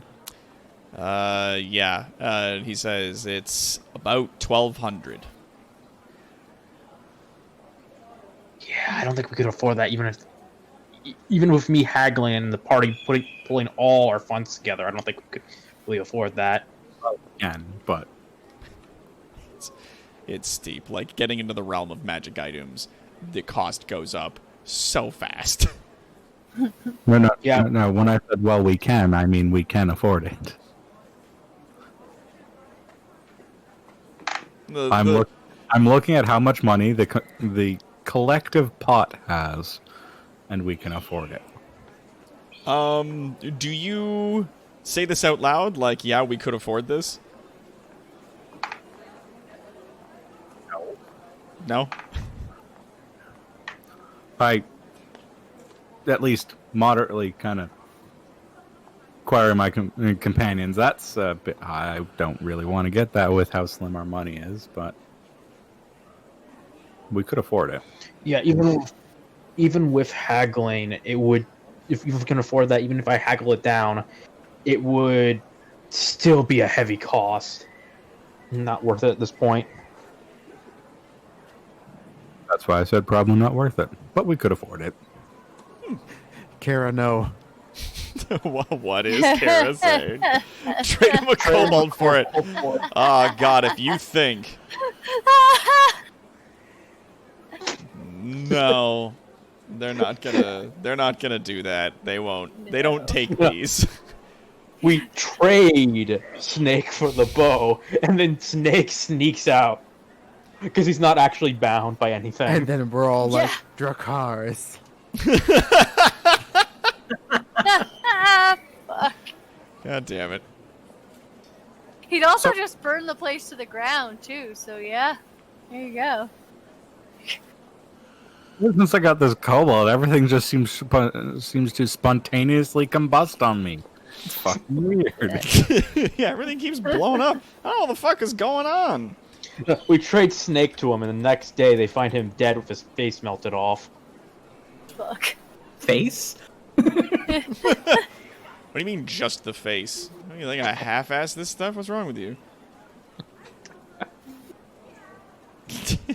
I'm definitely passing on the vicious longbow because I don't want to spend that much money. Yeah, unfortunately, it's a bit steep. And it's only really good if I crit, which I have a decent chance on. And Yeah. really not the point. It is a vicious +1 longbow. That yeah, so it does an extra 1 damage, and if you crit, it does extra damage as well, which is nice, but like Maybe that is of no use to anybody. try looking into masterwork rather than magic. I don't need that much more to hit. I need the damage. Fair. My base to hit is +9. The lowest I can roll is a 10. Yeah. You might want to look into arrows. I take a look around. Are there any interesting arrows in the area? There are some arrows. One's made out of like, scorched red metals inexplicably. You do see that there are some made from like finer quality. They are like a little bit more masterwork in the way that they've done things. They are of like definitely like finer. They're kept in a separate quiver, kind of further behind the shelf to stop people from trying to nick them. One of them is sitting on display above the quiver. There's about 20 of them in the quiver itself, and it has a serrated edge. And it seems as though these arrows are made particularly well. I would ask how much they are. And he goes, these are a gold apiece. I'll take them. And he goes, all right. And then he just, like, again, still looking at his book, just, like, reaches up and taps the table twice with his finger. Money first. Put the money down. And he, for the first time, looks up from his book, kind of glances over the coins. Okay. And he scoops it into a bag, puts the bag under the counter, grabs the thing, and puts them down in front of you. These are masterwork serrated arrows. They do +1 damage and have a chance to apply a bleeding debuff. Oh. Nice. The bleeding debuff does an extra damage per turn if it hits, but they have to make a Constitution saving throw of 10. If you want to write all that down, because I will forget that I said all of this. Okay, let me just get something to write it down because there's not enough good space in the Yeah. character. Someone clip it for him. Okay, so what was it again? These are Masterworks serrated arrows. They do +1 damage, and they have a chance of causing a bleeding debuff. The bleed does 1 damage per turn if they do not make a Constitution saving throw. I'm going to say of 12. And that they can re-roll every turn to sort of resist the bleed damage. You know what? I'm going to say it does a d4 extra, because these were gold apiece, these arrows. Normally, arrows are like a silver for a bunch. So Yeah. Like one gold for a full quiver. yeah, like so these are considerably pricier arrows. So it's a DC 12 con check to resist the damage. To resist a bleed, yeah, which is like an extra d4 bleed damage. Okay. What's the percentile chance of it? The bleed effect. They just have to make a DC 12 Constitution saving throw every turn. Oh. Until they make it, and then it's over. So yeah. And after handing you the arrows, he reopens his book and goes, anything else? We're new in town. We don't, we're looking around and we don't really know most people or places or help. I know that we know of Lord Calendros, but we really don't know how to gauge him. Do you mind giving us a hint or two? So you have an interest in talking to the Lord, he says, turning a page in his book. No, we want to know how much he'll care if we piss on his streets. And And he sort of chuckles and then like looks at you and shakes his head and goes, "Nobody cares." It is just like, "You're new in town. I'll let that slide." Doesn't really care what happens to most of us common folk down here. A lot of the law needs to kind of enforce itself, if you know my saying. So keep your nose clean. Don't step on the wrong toes. I'm sure you'll be fine. If you're looking to, God forbid, try to head into the wastes and make your fortune, you want to go to the Dragon's Maw. That's where all the people like to get together and flex their muscles and chant and all that stuff. He goes, "That's right, little girl, that's right." And he keeps reading.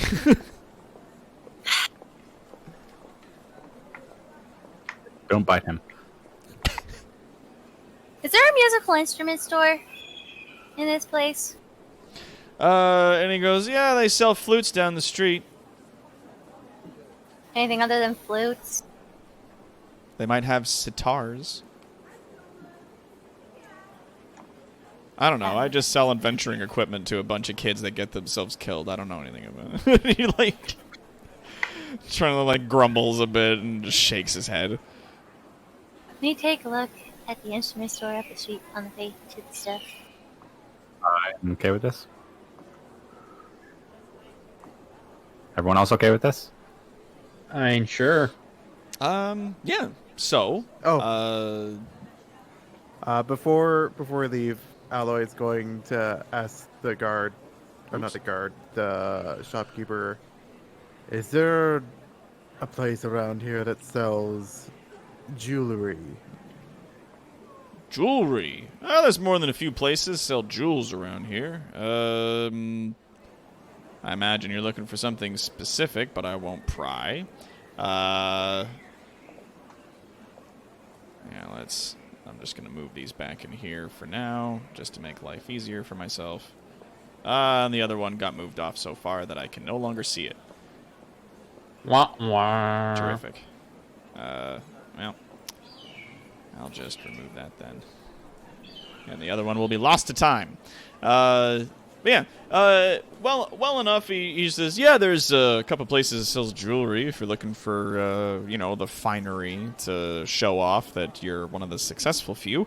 There's one down there that is gold's gold, and there's another one and he directs you kind of like up a street and then up to, one of the higher levels of the city, and says that they have some more finery up there that you could probably find.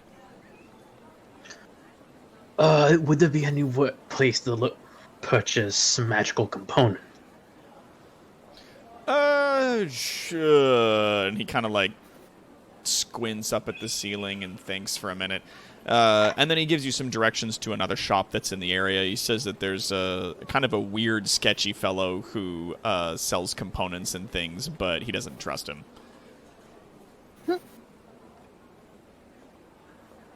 Right. Anyone else got any directions they want to ask?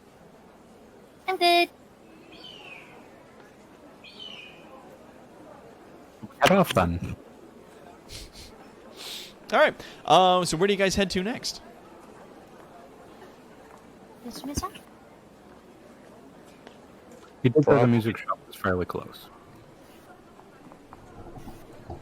Yeah, if you guys head to the music shop next, I'm just gonna use Goober's place. And I don't want to fucking erase Goobers, so we're just gonna leave that there in the corner. Actually, you know what? No, let's get rid of Goober. We can always bring back a better version of Goober later. Goober, best version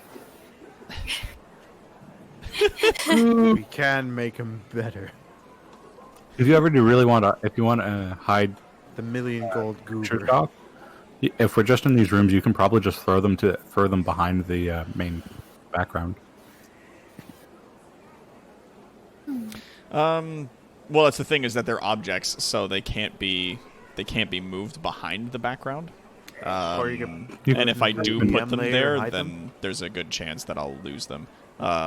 Pretty sure you can just straight up turn them invisible to us, can't you? Yeah. fucking maybe. I don't know. Either way. You move them to the DM layer, right click on them, and then. Oh yeah, that's right. There's a leave, DM you can layer. make them I can invisible. move them to. Oh well. Live and learn. I got those. I have all of those images like saved in a particular folder in here anyway, so it's okay. But You'll be right back. MB does pitch shopping. yeah, as you guys come into the instrument store, there are like a collection of like weird looking guitar kind of things, different violins, a lot of drums, and a lot of wooden carved flutes. There is a tall, wispy woman with dark skin standing behind a counter, and she turns to you as you enter. Her hair is dark and frizzy and sticks out in just every direction. She goes, "Oh, hello, come in." Pip is gonna gasp a little because she has not seen somebody with hair that big. What can I get for you, little girl? She's gonna hide a little bit behind Talrind. She does not know this person. Human, this is like her maybe third time talking to a human. So she's just like, what the She's got herself a couple of kazoos, and was super excited to have them, and just really wanted to take a look around and see if she can find some more interesting instruments. Ah, well, instruments we do have, she says, as she gestures to the shelves. Just please be very careful with your weapons and armors and things. These instruments can be very delicate. I'm gonna look around for something that looks like... Looking for potentially like a tambourine or something similar to a ukulele. You do see, with a 15, you see there are a small collection of tambourines hanging on one of the walls, of varying sizes, and there are several, like, guitar-esque instruments, ranging all the way down to ukulele size. Ooh. Just gonna go to the tambourines and start like bonking on them. They're Get too going. high up, you can't reach them. Oh. Talrind! Talrind, help! We go over and hand a tambourine down to her. The wispy lady with the crazy hair, sort of like almost hovers right over to where you guys are as you pull a tambourine off the wall, and she goes, "Ah, tambourines! A fine instrument." Pip's eyes are like big. She's like partially hiding behind. Like, this woman is a little scary, I think. Give it a good shake, little Because one. She's not used to humans getting this close. Mm. The voice is not helping. She's got very big amber-colored eyes. She like shakes the tambourine a little bit, and she's just it makes like a jingly sound. And she's like, okay. And then she looks like, okay. She like shakes a little bit, and she like enjoys it. She like shaking it. She's good. And then she like looks over at the like ukulele size like guitar things, while also like trying not to put her back to the human that keeps getting into her space. Yeah, everywhere you go, she like hovers with you. And as you move over to the smaller guitars, again, they're up on shelves and counters and whatnot, or hanging on the walls, so they are away from where you can reach. She goes, "Can I help you get anything?" I'm gonna very... Yeah, it's like Silent. Hello I'm just Bonham gonna- Carter I'm as just done gonna- by Jim Henson. I'm just gonna point at the like ukulele size like thing, and I'm just gonna like... And yeah, she pulls it down off the wall happily, and she holds it out to you. And she goes, "It is more to your size, yes?" Yeah. Drums on a little bit. It's like, how much for both? He goes, "Well, they're about 10 gold apiece. Handmade.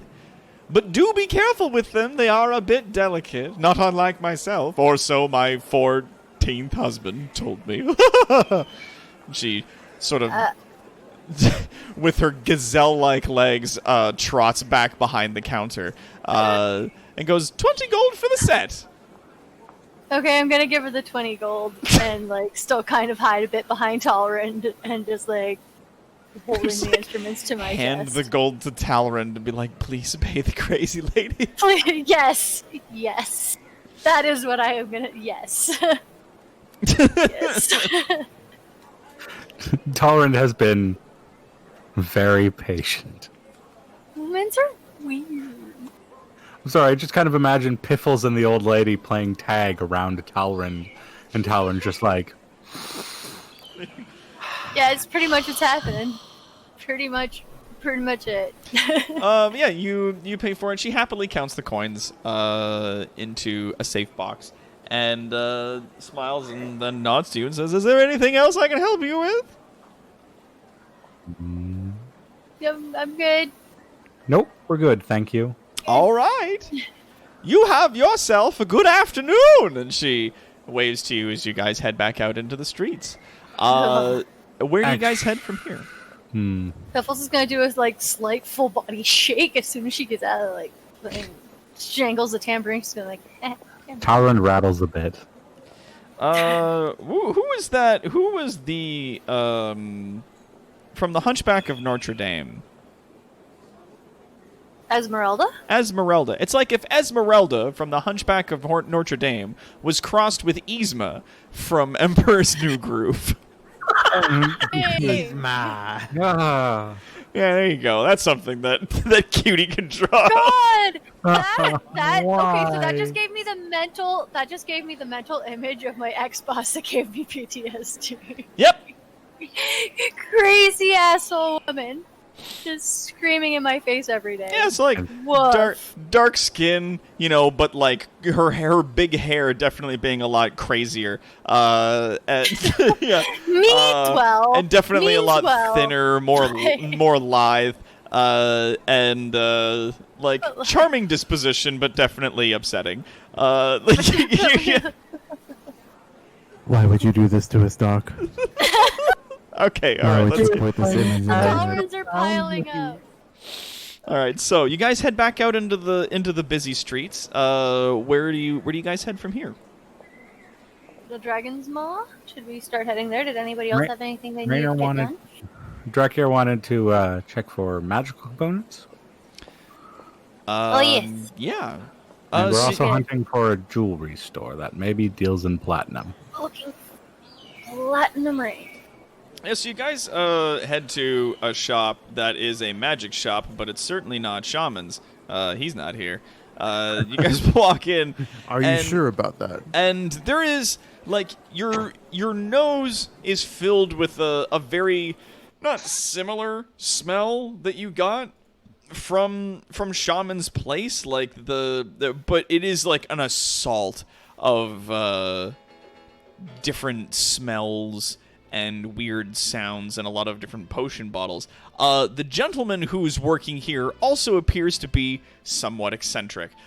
He is a heavy-set man with a huge black beard and a big curly mustache. Watching you guys come in, he turns around from his desk. He seems to have been mixing two things through a series of glass instruments. And he's got just these great big sausage fingers, and some of you may wonder exactly how he does the finer work of magical components or potion making with these fucking sausage logs of hands, but he turns and sees you guys coming and goes, "Ah, welcome, yes," and he pats his great big huge belly, and he says, "Come in, come in, come in. How can I help you today?" That insight is because the weapon shopkeeper said he didn't trust them. What are you looking for specifically with the insight? Like, if he's trustworthy? Yeah. If he seems shifty? I mean, he doesn't look it. He doesn't immediately seem suspicious or strange. He just seems a bit eccentric, maybe. He hasn't tried selling us a rug yet, so I think we're good. A rug or a lamp. Yeah. Either or, really.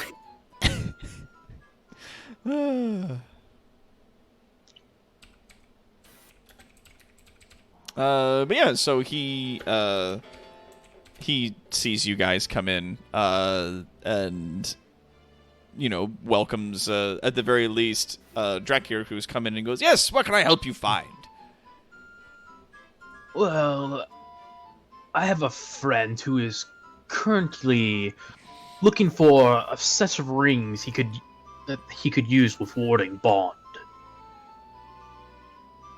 Ah, and he kind of like nods and goes, "So you need a pair of platinum rings? I see. Indeed. Very well, very well. Well, let me see what I can find for you." And he sort of rummages around a little bit. And after a little while of sort of turning things over and digging through a few things behind his counter, just through like boxes and shelves of a bunch of random components, eventually pulls and produces 2 platinum rings. And he goes, "Now, these aren't cheap, mind you. Especially in this part of the world, these sorts of things are hard to come by." Exactly how expensive is not cheap. Well, for that particular spell, I'd say you're looking for a couple of platinum rings that are no less than 50 gold apiece. These 2, and he touches them together, says, "These 2 would happen to be 75 apiece." And they look to be the size of, like, wrist bangles. Bracelets.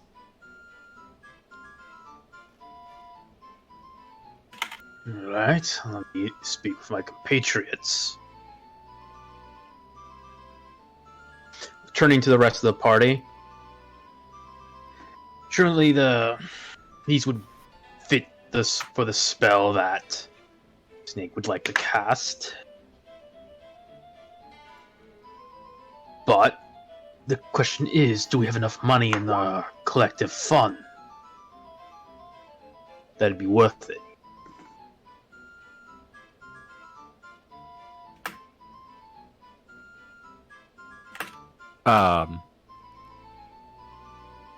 I'm quite happy to expend it because Snack has tossed an extra 150 gold in the pot anyways. I do happen to have a reasonable amount of gold on me. Well, I mean, I was talking about the group funds, the one that not our individual money. Yeah, I mean, Snack didn't want to carry his gold, so he's literally put an extra like 150 gold into that pot already. That is it. He put 10 platinum and 50 gold in. 150 So gold. like, if you're going by my money, it's literally already there. It's just I'm not carrying it because it's too heavy. So if Snack wants Alright. to buy it, I'm quite happy with that. okay, then I pull the money from the party funds and throw it down on the table for the shopkeeper. Oh, the shopkeep, like once again kind of goes through and counts out each of the coins, and after a short while of looking through each of them and counting them into a box, he puts the 2 rings on the table. And he goes, "Yes, so I believe these are yours." Thank you, my good sir.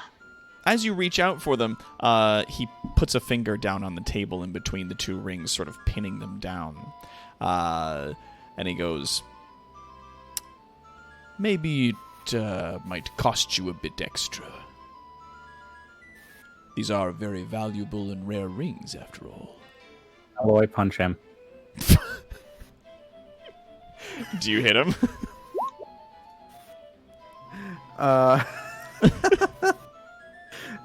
Alloy is going to take a single step forward. If it will, God damn it. and stumble a little bit. Yeah. Well, as Alloy steps forward, I do believe that you would not want to anger my compatriots here. If you guys want to do like a joint intimidate, I'm gonna say whoever's gonna lead it can make that intimidation with advantage.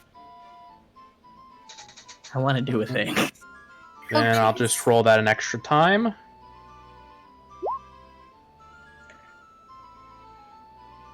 Okay, sweet. Okay. So does everybody sort of like back up Drakir? Yeah, all the windows and doors slam shut. Fuck. Yeah, we're backing up Drac here. Okay. So yeah, all of you guys kind of like back up Drakir. Drakir, as the windows and doors magically slam shut, what do you do? Now, I do believe we had agreed on a price previously. You wouldn't want to be making sudden changes now amongst all our friends here. Gesturing to the group, especially to Alloy with his large size. His eyes kind of like he doesn't move, but his eyes quickly sort of dart between each of you as he reassesses his situation. And then takes a finger out of the rings and lets you take them and goes, fighting is bad for business. We will quite happily spend, keep looking if we find anything else we want to spend. Like, you wouldn't happen to have any poisons, would you? Poisons. And he sort of like turns to Talron with a big smile. And he goes, what kind of poisons are you looking for? I mean, I don't know if I carry any such things. It really depends on what you're after. And now, while that conversation's going on, I'm going to go ahead and pocket the rings, and we'll hand them off to Snake once we are in a sight that it doesn't look like I'm handing something to a prisoner. Yeah. I am Snake. Not Snake. Snick. Is one letter short of Snake, yes. And spelled incorrectly. Sell him some mushrooms for 150 gold, says Kara. We have all Piff's mushrooms. Well, some of them. We gave most of them to Shaman, though. No, I got more. Some I of them were got given to more. Shaman. Yeah, you found some common mushrooms that could be eaten. Alloy is carrying some of them, and Talrand is carrying some of them as well. Some of them have been mushed down into extracts that you guys now have. Why do you guys keep sneaking stuff into my inventory? Because we can't kill you. Jesus. That was By mistake. But yeah, so he asks you specifically what poisons would you be looking for? Talon kind of takes out and fiddles with Brown Alert for a half moment. Collector of interesting ones. He goes, oh, well, we have some poisons I have heard of, at least, that can kill a man in several days. It will appear as though he has just become sick, and then fallen ill, and he will die in the night. I've also heard of other powders that kill a man instantly. It really depends on what you're trying to do. And he grins a wide, toothy smile. Amidst his beard, you see some of his teeth have been replaced with gold. Generally, I like to try to ruin people's days in a short term.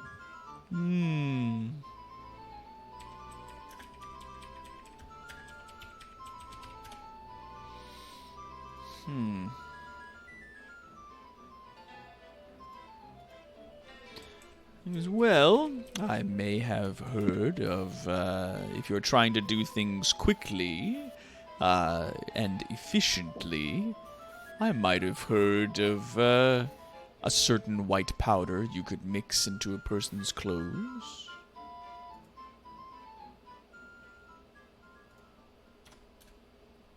I might buy some of that. Do you have food, do you rather, have- not clothes? Mix into their food. That's my bad. That's a I made a mistake. There's a big very difference. big distinction there. Either or, I'll take it. I thought it was something I was gonna have to throw on there, just getting skin contact, which would be pretty effective. But even it's the equivalent of throwing glitter in somebody's face. I have to do it He goes, all right, and he looking around. Obviously, you've closed all the windows and doors for him already. He kind of like looks about, kind of scans between each of you, and then reaches under the counter, pulls out a small wooden vial that has a cork in the top of it. Around the top of the wooden vial, where the cork sits in it, you see a small sort of spattering of white powder. And he goes, it is odorless, it is tasteless. If you mix it into someone's food, it will kill them almost instantly. Placing it on the counter, this is iocane powder. How much?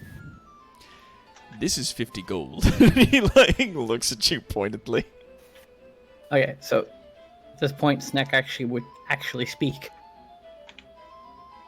And what is Nick saying? We paid so generously for the rings that you so wonderfully already charged more than they're worth for. I think Snake, you're supposed to be a prisoner. I also cast a spell to shut all the windows and allow doors, it. okay? Yeah, but how do we know he doesn't blab to everyone that you're not afterwards? Yeah. Sneck doesn't think that through. Sneck doesn't think that through because it's he's Sneck. Sneck's going to basically just point out the like, we've already paid for the poison. And he shakes his head You did not at pay you. for anything, prisoner. Yeah, it just says, they paid for their rings. You are nobody. You are a prisoner of these fine gentlemen in my establishment, he says very pointedly. If anybody wants to do an insight.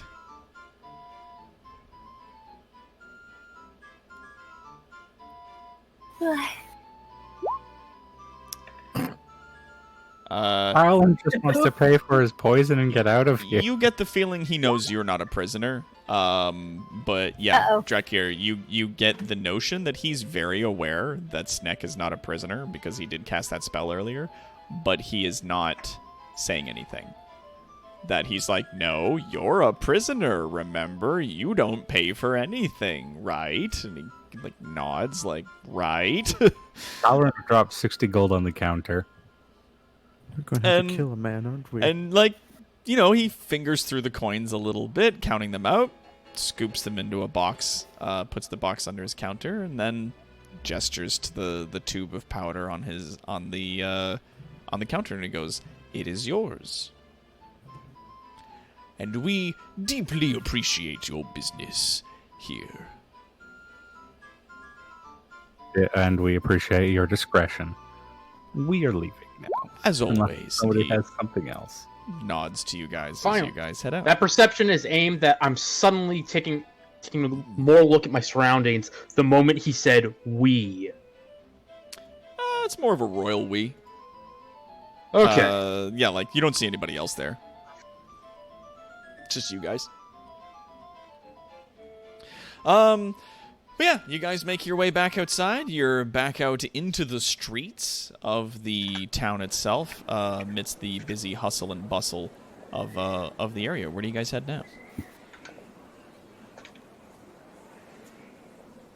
Well, The bar? the Dragon's Maw seems to be the next stop because we don't need to go to the Mm-hmm. jewelry shop because we got the rings we were looking for. Well, Sneck was looking for. We got the ones for a spell. We should, in theory, still find one for the king. You mean Shaman, not the king. Shaman? Or shaman, sorry.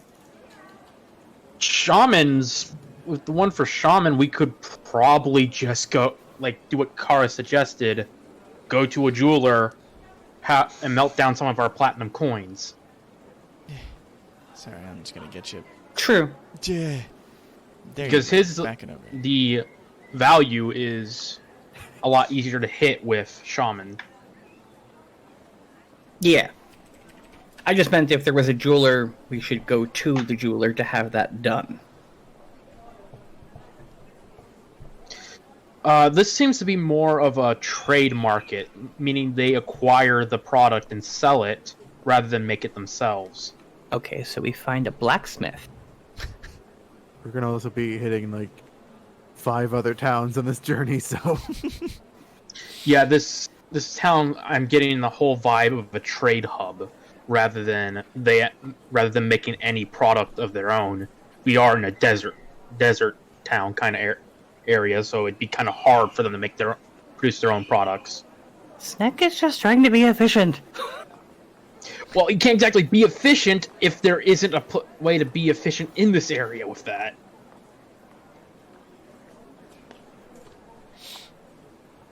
You can't exactly go to a jeweler to have the stuff melted down if there is no place to go melt it down. We don't know that yet. Also, We a should lot keep of us going. would like to get off the streets as soon as possible, rather than look all over town for a place to melt down a couple platinum coins. Well, go to the tavern to get the information we need. While we're there, we can ask if there's a blacksmith or somebody who could do this. Then we can give them the material, go to sleep, wake up, claim our ring, leave. Wake up. Go to sleep. No pillow. By myself. Efficiency. The work can get done while we go to sleep. Wake up. Go back to I bed. do not think we should spend the night here in the city.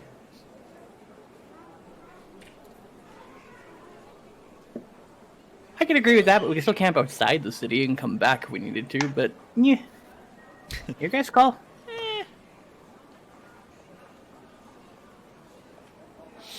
Alright, and got it. Alright, sweet. Here we go. Alright, so you guys are going to head to the tavern to try and grab some information? Yes. Yes. Yeah. Alright, Yes. awesome. Hit. Hit. Good. Sorry, I'm just making one last quick adjustment. Let's go like that. Ding. Perfect. Alright. So yeah, you guys make your way along through the hustle and bustle of the market. You do eventually get to the tavern, which is certainly, you know, a little busy. As you guys come in, there are a ton of people minding their own damn business, sort of hobbled and pobbled all around. There are, around each of the tables, sort of a group of adventurers of their own, mixtures of different races like dwarves, humans, and elves, all sitting about. And you do sort of in between each of them do notice a lot of them are wearing hoods and scarves, and a lot of them are sort of keeping their eyes on their tables, on their drinks, and on their food. Mounted on the back wall is what is difficult to tell if it's real or not, but the head of a huge dragon with its mouth gaping open. That's just up behind the bar. Manning the bar, you see a stocky, heavy-set woman cleaning a large mug. What check would it be to identify whether that dragon head is real or not? Perception.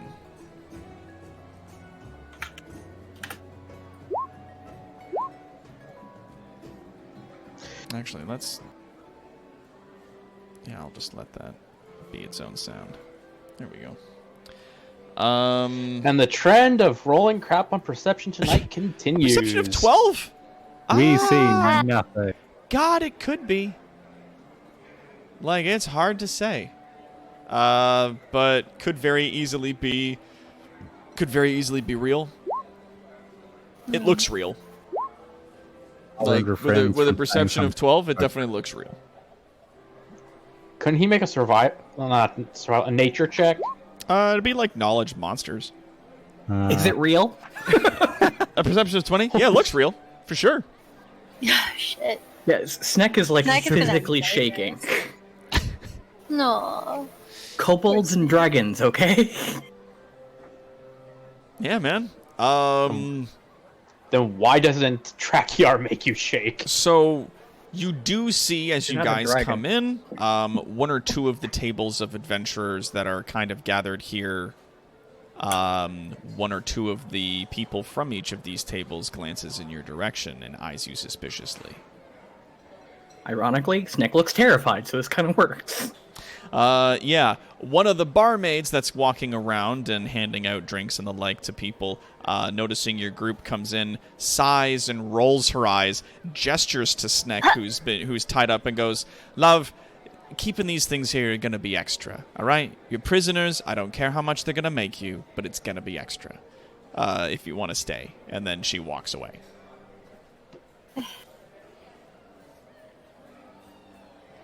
What Yeah, else? okay. Alloy's gonna find a Let's go table find to a sit corner. at, and Let's go find a Yeah. corner to sit in.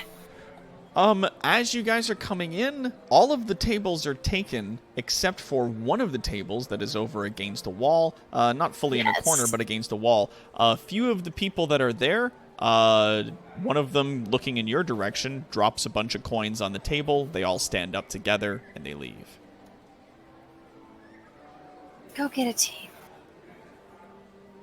Alloy walks over and brings the table back. I have the table. Alloy just picks it up. I have the table. Like walks over. God damn it! That's not what we meant. No, stop. Stop that. Go put the table back and sit down at the table. That's No. what we meant by that. So you guys all go and sit at the table? Yeah, this... Um, God damn it. Sweet. As you guys are all going over and sitting at the chairs at the table, Alloy, roll me I'm going to say dexterity. Oh fuck! Oh. He's gonna break the chair.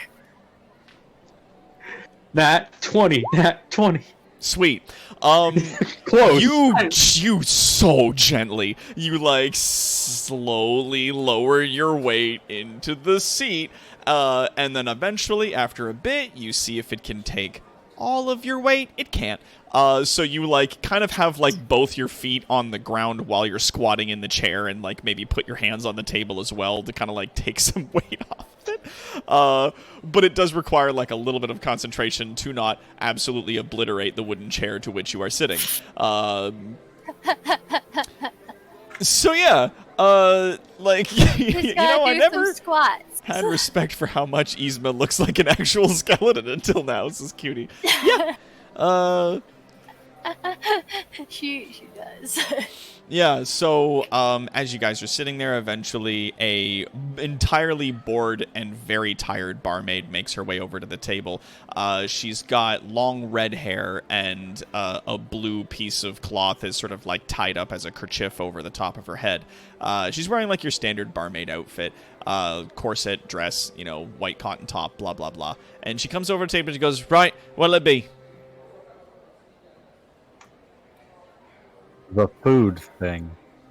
Ah, yes, I eat food like a normal human does. Yeah, the Who Man. Darren asks I will for have. some travel rations. He Like, goes, I will have ask if, one you know, ale. Ask if they sell like travel rations, and if so, like 10 orders of those. "Yeah, right, it's 10 silver." Sold. She nods. And an ale for you?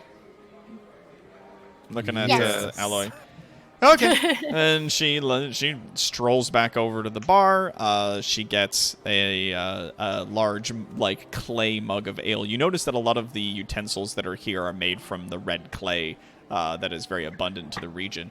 And she makes her way back over to the table with the ale and a plate of what appears to be, like, large chunks of dried mystery meat, which she places on the table and goes, "There you go. That's 10 silver altogether." Talrand pays. And she nods. I toss a 2 gold her way tip for putting up with the What? with Paying the her prisoner. 15%. Yeah, I was going to say, nobody tipped, and then you're like, "I tip," and I'm like, "Oh, good." And you're like, 2 gold. So she, Look. when you put the You 2 know gold that. coins on the table, takes one of the gold coins and uses it to sort of tap the second one back towards you. Leaning over, she kind of like squints at you with a very kind of angry look in her face and goes, "I'm not that kind of barmaid," and then walks away. Oh I was shit! you over-tipped, and you thought she was a prostitute. That was code back then, man. Yeah, you I just was tipped her mainly a lot, just- and then she'd try to visit you later in the evening. I was just trying to thank her for putting up with. It was basically an apology for bringing in a kobold. She doesn't seem to mind. It's just You gonna cost gave her extra if you're gonna stay. $200 in like our currency. Well, it's 10-1 in 5th Ed, so it's 10 silver to a gold. Yeah, but barmaids only made like a silver a month back then. Yeah, well, yeah. Commoners Like, she didn't paid- make much, but you tipped her basically. You basically paid double for everything that was put on the table. But she did slip that gold coin into her clothing someplace as she was walking back to the counter. So, she's definitely keeping that money. Ah. What that exactly are we doing here? How do we want to gather information? Other way around Calandros, he's a black dragonborn with red scales.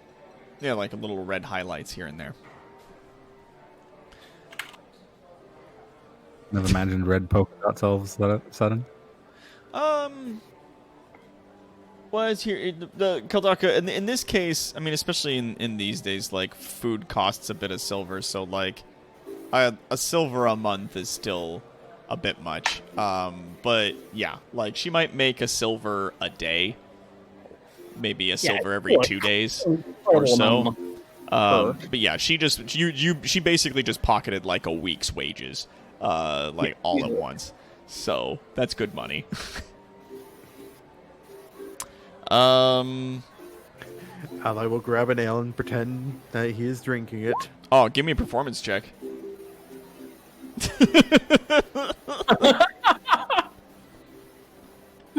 Like, yeah, okay, cool. Yeah, no, you like bring it up to your face, and it's like you obviously can't just put it against the scarf that's over your faceplate. So, like, how do you sort of finagle this? Tink, tink, tink, tink, tink. Do you like He lift your Ally technically faceplate a has little mouth, bit but- and like stick it underneath and then like pretend to tip it back kind of situation, or yeah, like he's kind of. He's trying to drink. Are you waterproof on the The- inside? Like, is this gonna? Yeah. this is not gonna be entirely. bad. Like, Yeah. Like, if you dump ale in there, it's Yeah. gonna get all over your inner workings. Like, It's it's fine. fine. So yeah, do you It's just not- like pour it I don't in? like- Not really pours it in, but like he makes it look like he's taking a sip out of his cup, like just a quick drink, and then kind Yeah. of like So you kind of get to like underneath your scarf, and use that to cover the faceplate that you lift a little bit, and then you're using the mug kind of like obfuscate and block like the inner workings that are underneath the faceplate, and you do like a little tip back and pretend to take a drink and then put it on the table. You fool everyone. Like, anybody who could have been watching like assumes that you're having a drink of ale, but you're not taking off your mask. That looks so like a human. seems human enough for us. Yeah. Finally! There you go. Perception 19. What are you looking for? I'm listening out to conversations, see if I overhear anything having to do with the Lord, with Lord Calandros, or the slavers. As you guys are sitting there, oh wait, crap, I gotta turn this into, because that's an object. I need to turn that into a background piece, because I made a mistake in setting that in there. That's I'm fine, I can blind. fix that. I'm blind, help.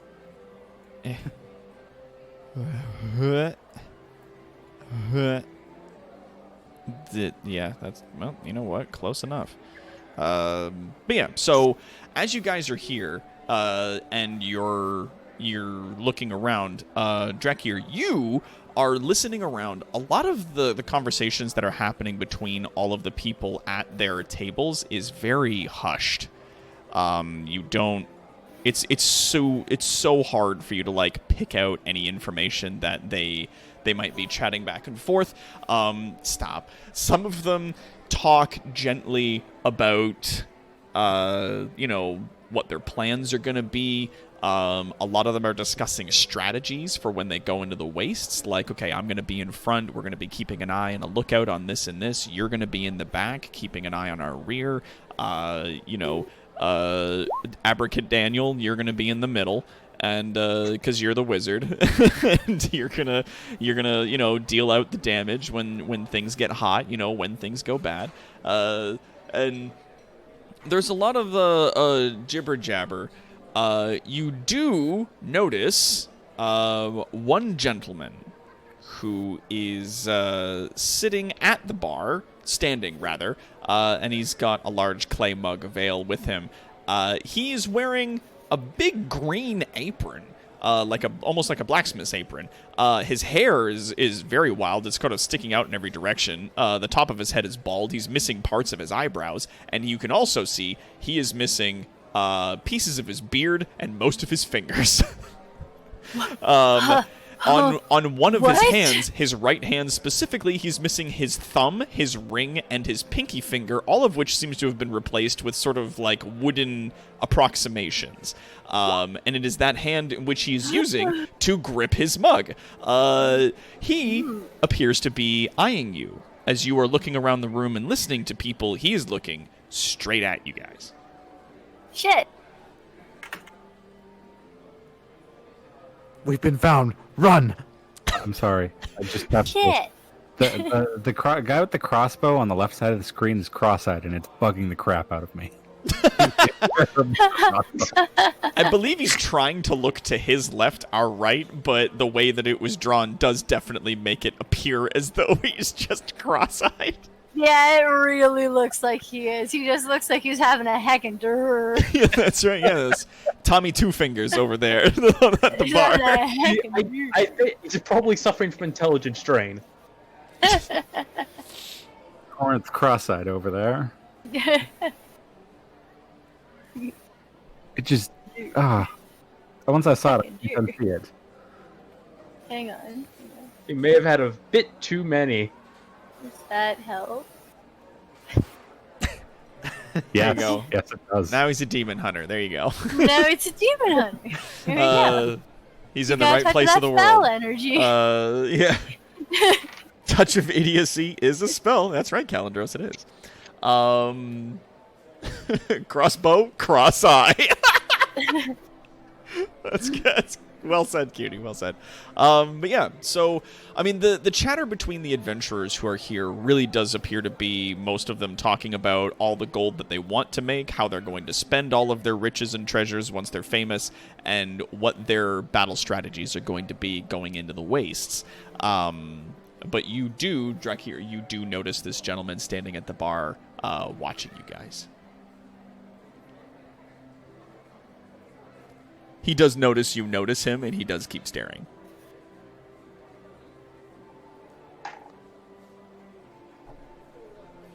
I don't want to cause a Noticing scene. you. Noticing me. Noticing you.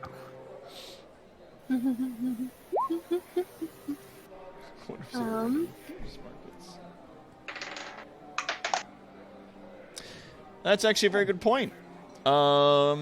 If there is any markings in Thieves' Cant. Palantir. Palantir. Wait, he's I muted. think he's he's had. I think he's been having microphone issues. He hasn't.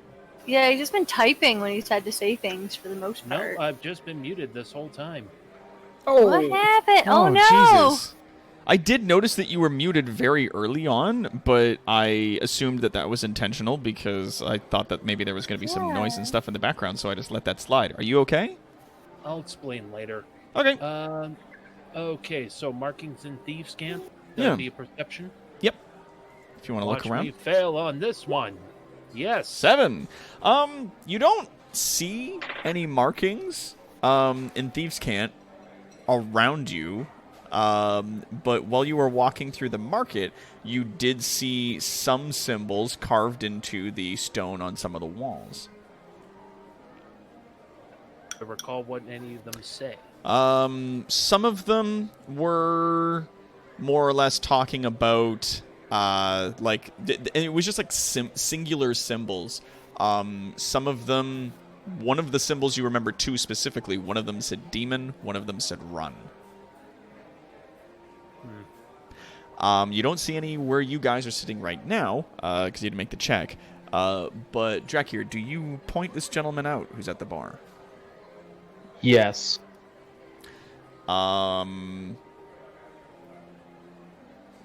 Caleb, as you look over... Oh, damn. Yeah, as the Talrand also notices this gentleman now standing at the bar. Is there anything else that you're looking for specifically?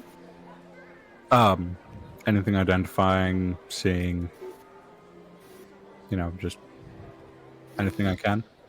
Like what? Is he carrying any weapons, that sort of thing?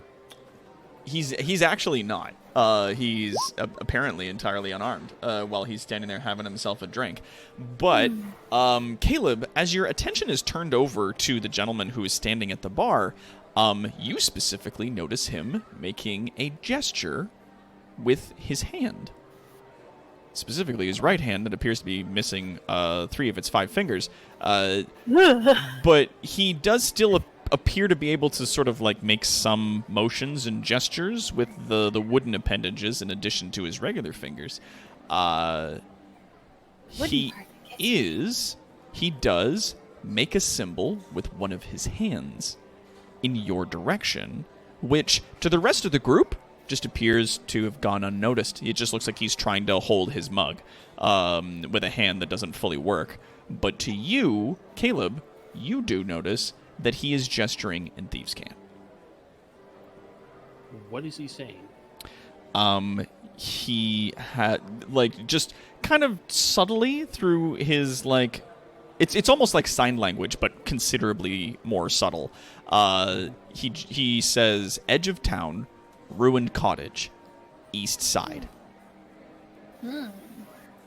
And then he takes a great big swig from his clay mug, puts it down on the table. It appears to be empty, and says something boisterous and happy to the lady who's standing behind the bar, which is out of earshot, out of overall of the noise. Brings up a stack of coins that he puts on the table, all of which is just coppers. So he paid in pennies. And then, waving, he then walks out the door, not looking at you guys at all. He completely avoids you, walks outside, and disappears into the street. So, edge of town, ruined cottage, east side. Yeah. Do you let the rest of the party know? Well, just gonna turn to the rest of the party. Finish up what you're doing. You need to head to the east side of town. There's gonna be a ruined cottage there. Just a little bit louder. I know you're trying to whisper, but we can't hear you through the mics. No.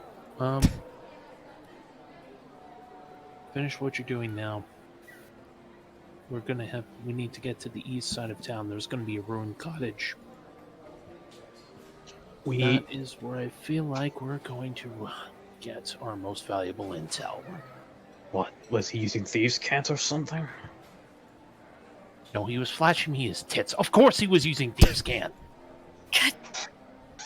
Son of a bitch! Flashing is a form of Thieves' Camp. Then we should probably take 1 minute before heading out so people don't associate us heading out together. Smart. Oh, no, I think if we just cartwheel out of here, we'll be fine. Yeah, okay. Just give it about, I'd say about 2 minutes. Yeah, so 2 minutes later, you guys... Talrand feeds some jerky under his mask. oh god, give me a performance check. Actual jerky, not... I made Alloy do it. I'm gonna make you do it too. Yeah. So you kind of lift your mask and stick the jerky into your mouth and nom nom, yummy. And it tumbles down into your body. Since it gets just lost somewhere into. into your clothes and other things that you. Today. Yeah, like somewhere It's in your like eating a clothing or the Play-Doh other items sandwich. that you've crammed inside your like body cavity in order to make it seem more like you're a person. Now has some jerky sort of mixed in and amongst those objects. Jeebus. Feed the bees. The bees! The bee! Jeez. Yes. All right. So, after a couple of minutes, you guys get up and make your way inconspicuously out. You guys can add also, I'm going to say, about 2 days' worth of travel rations to your inventory. Each of us? I'm going to say 2 of you. It's just dried Well. meats, travel rations. The 10 days of stuff that I ordered. Oh, was it 10 days worth that you ordered? Yeah, Yeah. Okay, then yeah, 10 days worth. We'll say. I already BT. added that to my pile because Feed I the ordered. bees. All right, sweet. So then, yeah, you guys grab that with you. It's already in your inventories, and off you go. Yeah, you head out, and as you're moving through the street, it's pretty like, you know, it's busy still. There's a lot of people out here. There's a lot of hustle and bustle. But as you move towards the east end of town, a lot of the buildings as you get out there are sometimes damaged. Almost all of them are abandoned. But over a small bridge, which appears to cross over a dried ravine, you see a ruined cottage just at the edge of town.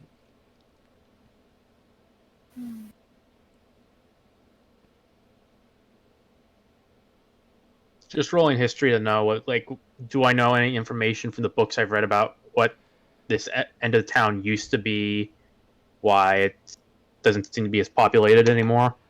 No. From the books that you've been reading, like, I mean, from some of the stuff, I'm going to say, like, some of the stuff that maybe got picked up from the tavern and some of the stories that you've heard, this side of town is facing the wastelands. And sometimes when monsters come in out of the wastelands, these are the parts of the town they hit first. A lot of the poorest people try to move into these places because it offers them shelter, but the guards have long since given up trying to protect this place. They've sort of concentrated their efforts more in towards the town. So, good place to try and collect allies, maybe.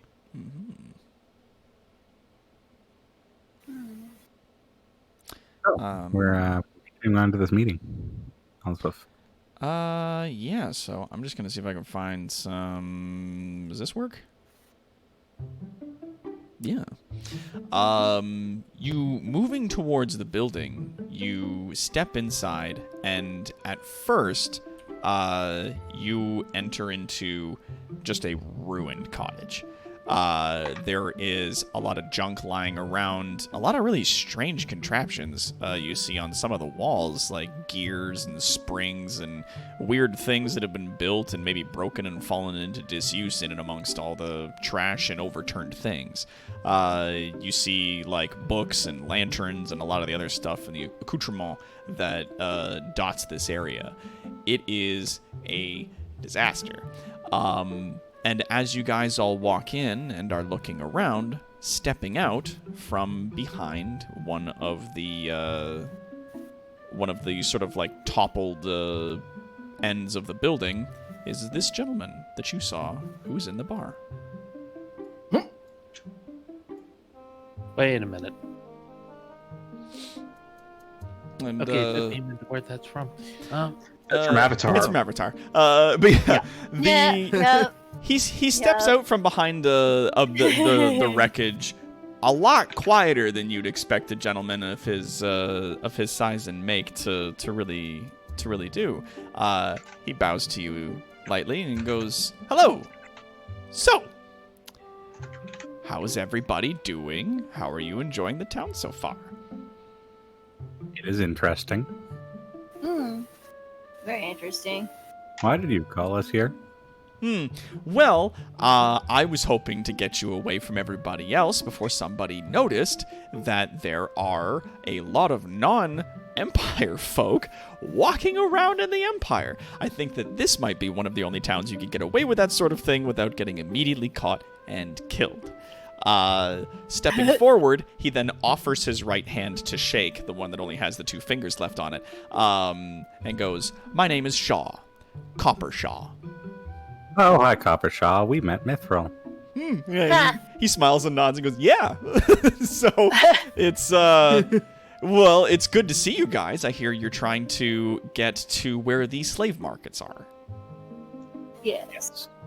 Yeah, so those are a little ways south, just along the edge of the wasteland from here. Are you guys here gathering supplies? What are you up to?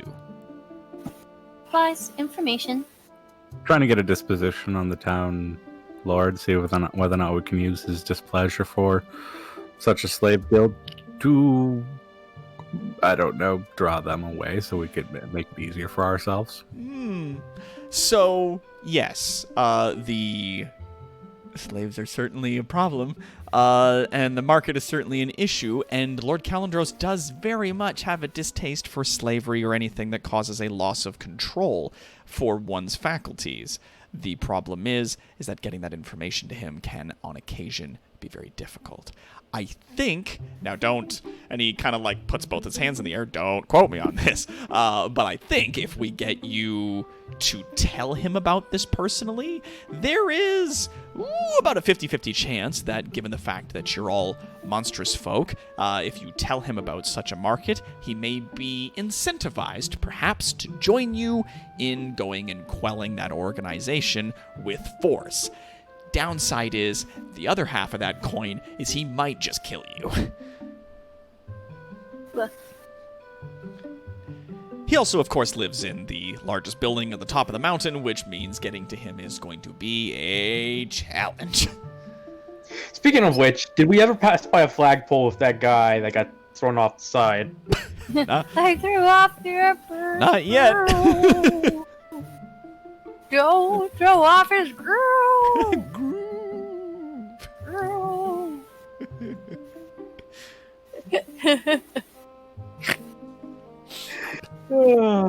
I'm gonna laugh if we somehow turn this into the Emperor's New Groove for this mission. Please give us a look. I want We already met an Yzma. jerky. I'll make jerky out of the llama, but I want to meet the llama. We did already meet Yzma, more or less. Yeah. Now all I'll we make need is a jerky out of it, Kronk, but I want to meet her.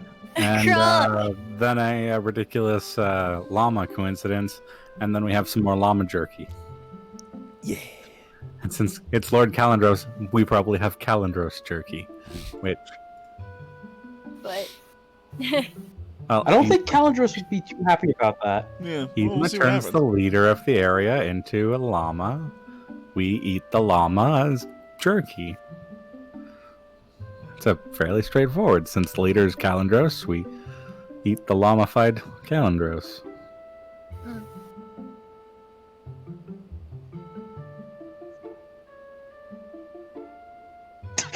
It's pretty dark. That's pretty dark, dude.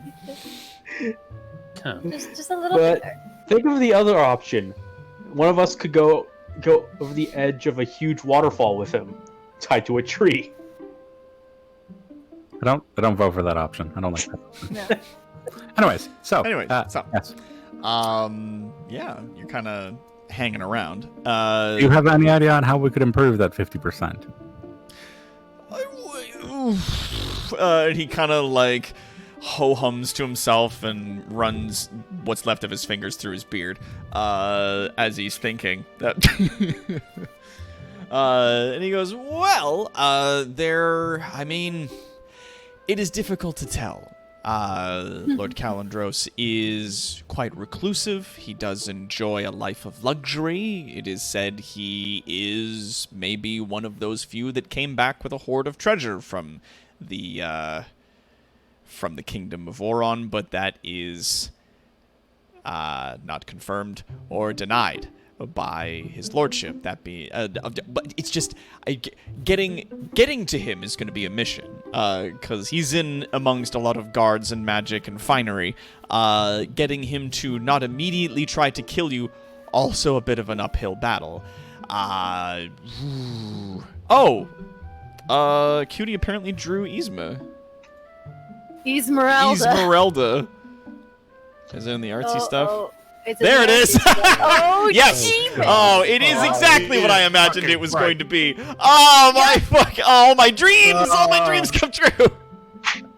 And Yes, there she super is, scared. ladies and That is gentlemen. perfect. Esmeralda, the lady who runs the magic shop.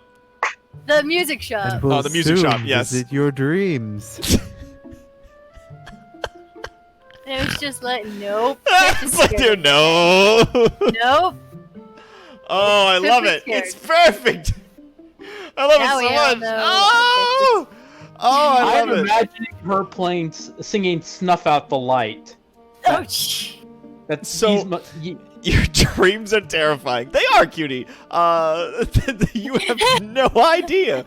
So, just I'm gonna do a quick plug. If anybody wants to know, feel free to go to our Discord, link down below to the artsy section. Not only can you see that wonderful stuff put together by Cutie, but you can also shoot her a DM, and she has very reasonable prices for doing art. If you guys want some fan art made, or if you want some personal stuff made for your own D&D campaigns, just art of your characters or whatever it is that you guys are working on, concept art, finished stuff, please feel free to absolutely shoot her a message, because she does fantastic stuff. As you can see, put together Esmeralda in a matter of moments for us all here. So, She is fast. Jesus Christ, how Yes. horrifying. yeah. Not only is she crazy talented, she's There's a super little quick. brickyard. So please feel free to shoot her a message. I'm trying to get yeah. my image of Drakyar. Ah, there we go. Yeah. Oh yeah, because she drew Brickyard. Yeah, so that was also done by her, and that is Drakier, our black dragon-born sorcerer that's on our team. So I need to ask a game-related question. I need to know if when Caleb saw the Thieves' Camp marks for Demon and Run, if he told anyone else. And he like kind of like nods to you, and he's like, yeah, those markings were put up by the members of our ring. Anybody who can read those markings and has good enough sense about them should avoid this place. And he like gestures to the building around him, and he goes, you don't think I live here because I like the decorating? I mean, look at this mess. Like, it's this. So, who do you Yeah. think's the demon? Who do I? And how long has the Lord been in charge? And he goes, well, what do you mean, who do I think is the demon? He, like, gestures out the back of the building, most of which has been collapsed and destroyed, towards the wasteland, and goes, the demon's out there. Shit. Okay, was just Like, pondering. all because- of those creatures, the monsters that exist in the wastes, the ruins of that kingdom, all of them are demons. I was just pondering because you said that the Lord had gone to the place that no one apparently ever comes back from and came back with a ton of treasure and Lives That a there's life de- of reclusive finery, yeah, and nobody's seen him in a very long time. Oh, yeah. Snack has some concerns. As well you should.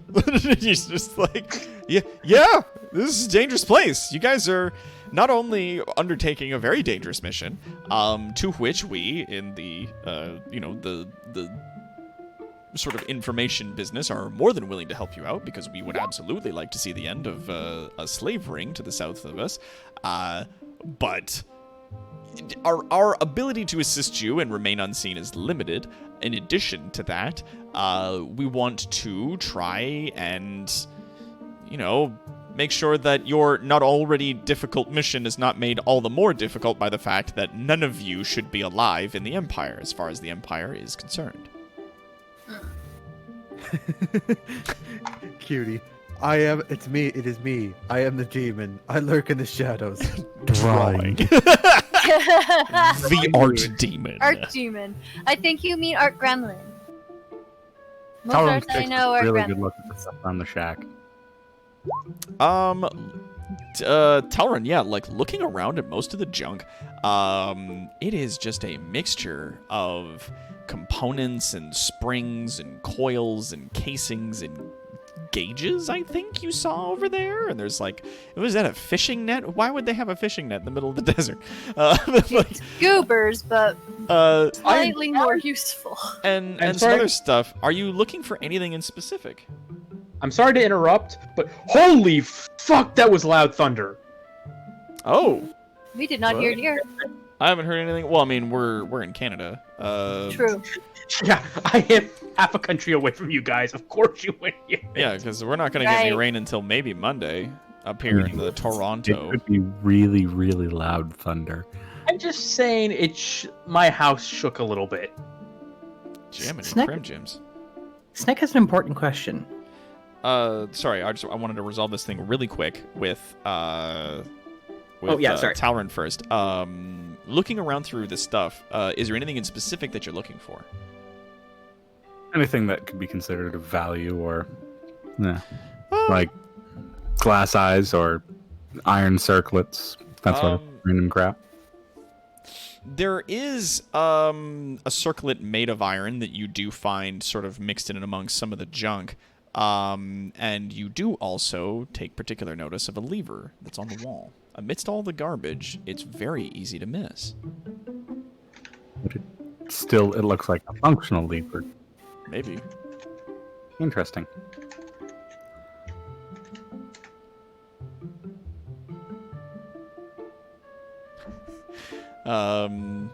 I think you should pull it.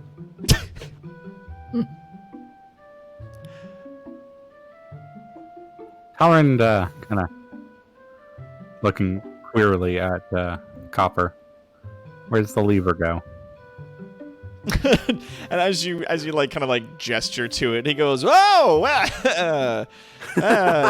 Hey there, peepers. All right. Well," and he like kind of looking around between a lot of the sort of garbage and broken pieces, walks over and goes, "I was gonna do a big dramatic thing, but I guess I'll just pull this now." And he like yanks down on the lever, and amidst all of the wreckage, you hear like a clunk and some whirring, and some of the floorboards actually like drop down about half an inch and then slide away, What? revealing a stairwell.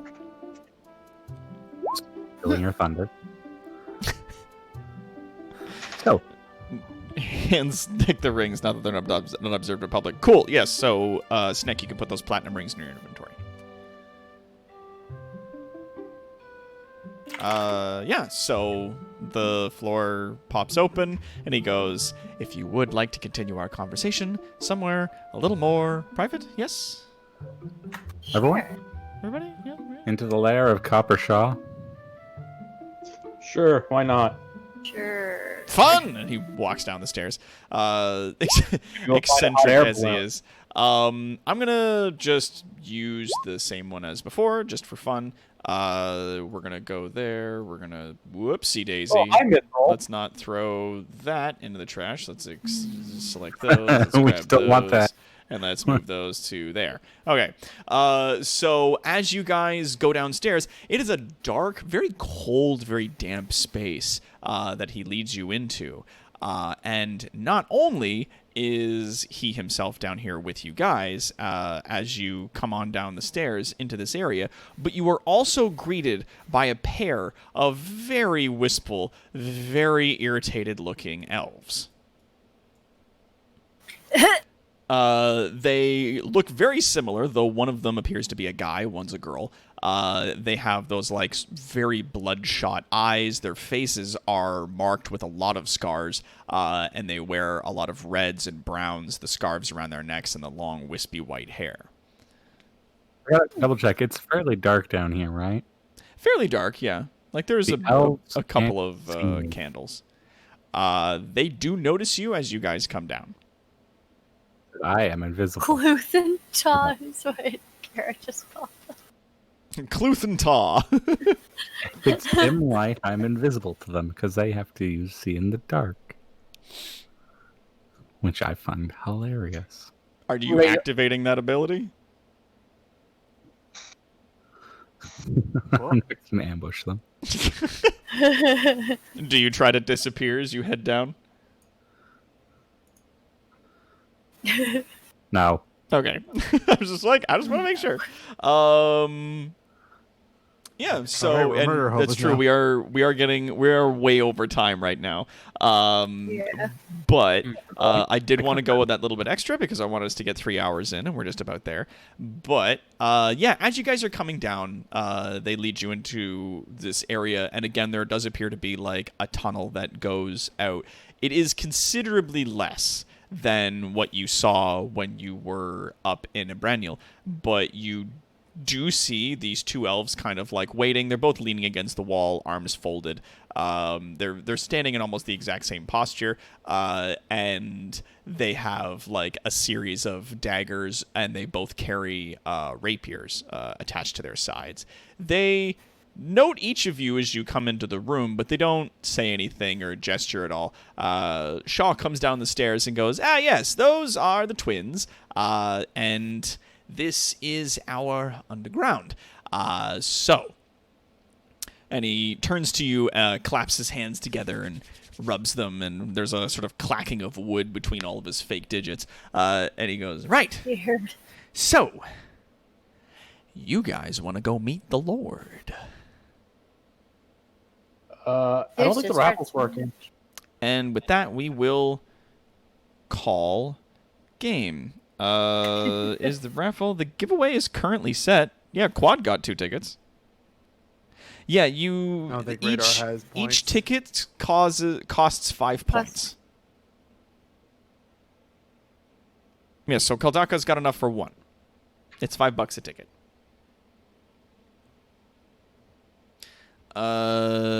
Yeah, if you do.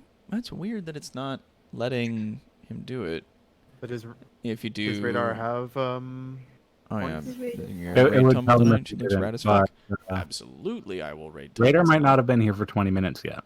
Yeah, Tumble's makeup looks If- amazing. I went over there when Tom was talking about it. Freaking nuts.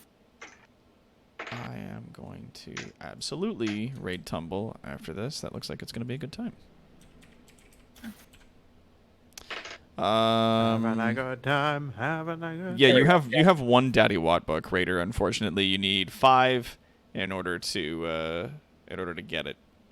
You get And one you get Daddy those Wop buck by- for every dollar you donate, assuming you have been watching for 20 minutes. Yes. And you also get one for every 2 hours that you watch. Yep.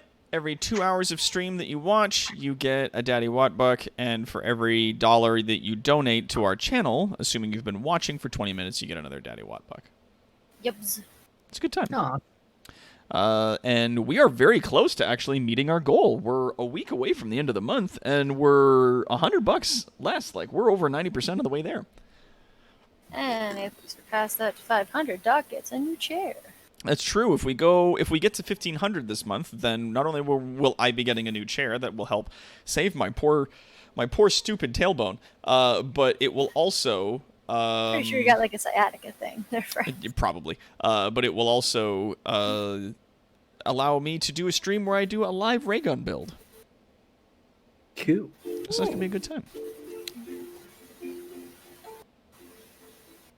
Who's playing a ukulele?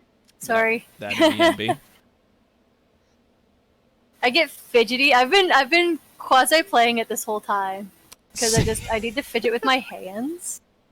I just haven't been getting my mic close enough. Saves You are Doc. very Save much the Doc's bard aching of this butt. group. Sorry.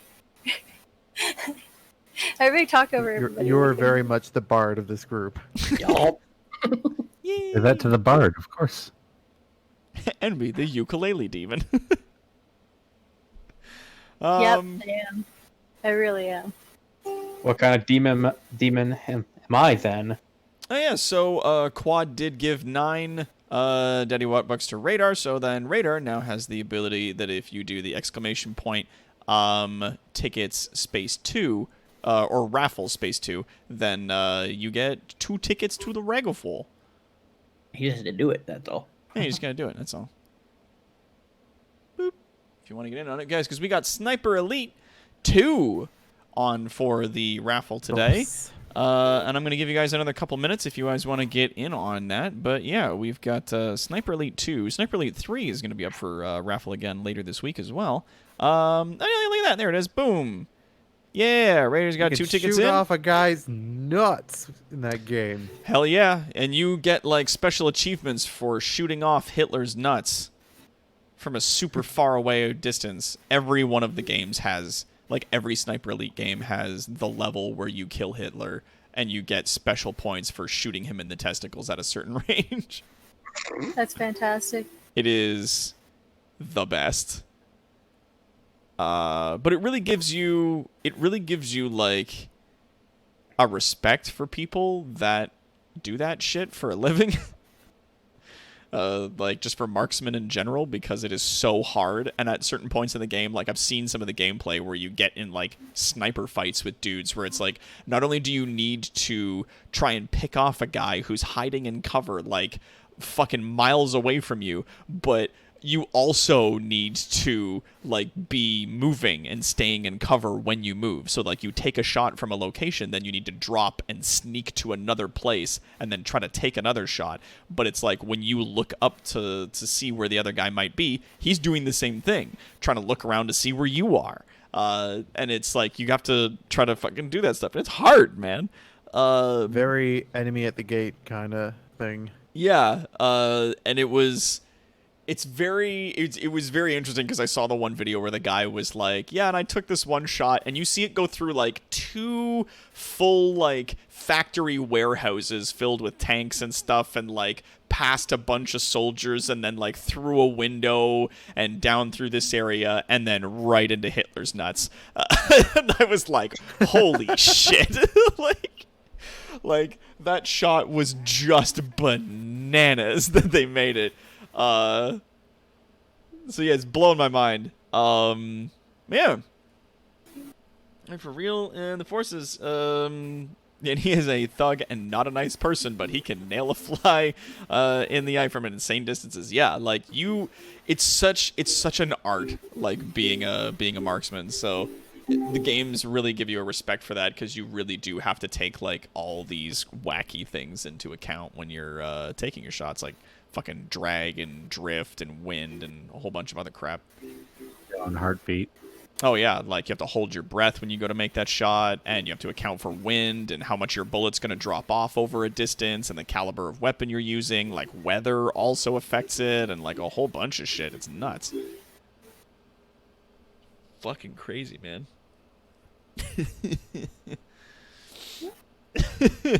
Sorry, I just quickly peeked over, and Suspicious Tumble is not only playing GTA 5 wearing drag, but is playing it online with a bunch of people, right? Like, and her character and her character's friend are both also in drag in-game, and they're riding a pink scooter that has no less than, like, 50 rear-view mirrors on it. Yep. I'm very excited to show you guys. I've been in both streams like for half this time. It's just ridiculous. All right, so it is. Let's get this raffle out of the way, so that you guys can go check that out. So I'll close the entries to that. We now have 2 tickets for Radar and 2 tickets for Quads, so we've got like a 50-50 chance for each of our people. And our winner this evening for who's going to walk away with Sniper Elite 2 is Radar! Congratulations, Radar! You walked away with a copy of Sniper Elite 2! Congratulations! Radar! Shoot me a message on Discord, and I will shoot you the code in response at my nearest convenience. Thank you so very much for coming out to play. I'm going to put that in the thing. Radar EXE. Cool. Congratulations! I think the last thing that Radar was like, go Quad, and then he won. Yay! So big thanks to everybody for coming out. It was a lot of fun. Once again, I completely like over prepared for today's stream, even though I was like way behind getting started because one of my meetings today ran super fucking long. And it was just bad time management on my part, because I hate having to rush, but I do this to myself like all the time. Anyway, thank you thank you so much for everybody for coming out. I'm really happy that we got to do this. This was a lot of fun. I've got a lot of really fun content that I'm really excited to expand into and share with you guys. For the time being, because the A-Team might be shutting down indefinitely, depending on whether or not people have the ability to join in. I'm going to be running just B-Team stuff for the next little while. The A-Team is going to also be leveling up along with you guys, even though they're not getting a huge amount of playtime in. I just want to make sure that if we do get people back to that end, that it's still going to be balanced out. But yeah, until next time, though, my bravest citizens, I am Toronto's greatest supervillain and evil genius, Dr. Terawatt, your kind of benevolent DM this evening. We are joined by our wonderful band of adventurers here. First off the cuff, we've got Esteban as our skeleton hunter, Talrand. Not chomping this time. We all deeply appreciate your sacrifice, and next we have Rainer as our dragonborn sorcerer. Tune in next week to see the Krunk NPC. And we've got Keldaka Gray playing Snek, our kobold cleric. Snek feels like he's going to add another name to the list of things that need to be stabbed. And we've got Quad playing our Warforged warrior named Alloy. I'm a warrior going into a sneaking mission next. Help me. Help me. Help. And we've got Palanthier playing Caleb, our Air Genasi rogue. I thought I had something, but it escaped me. That's okay, moving man. on. Yeah. And last but not least, of course, we've got NB Rex playing Piffles, our goblin bard. And we will see you all tomorrow on our... no, actually, we're not streaming tomorrow. Tomorrow we're going to be on D20 Live doing a show with them for the live stream Anime North convention. And then Saturday we're going to be doing a VR stream of Vox Machina with Warden, as well as anybody else who wants to come and join us, because I know that some other people, wink wink nudge nudge, has also picked up that game. Big so jumpy robot. gonna be a God big... damn it! Every time I hear Vox Machina, I think of freaking Critical Role in the original team named Vox Machina. Well, it's gonna be a good time. We will see you all then. End of line.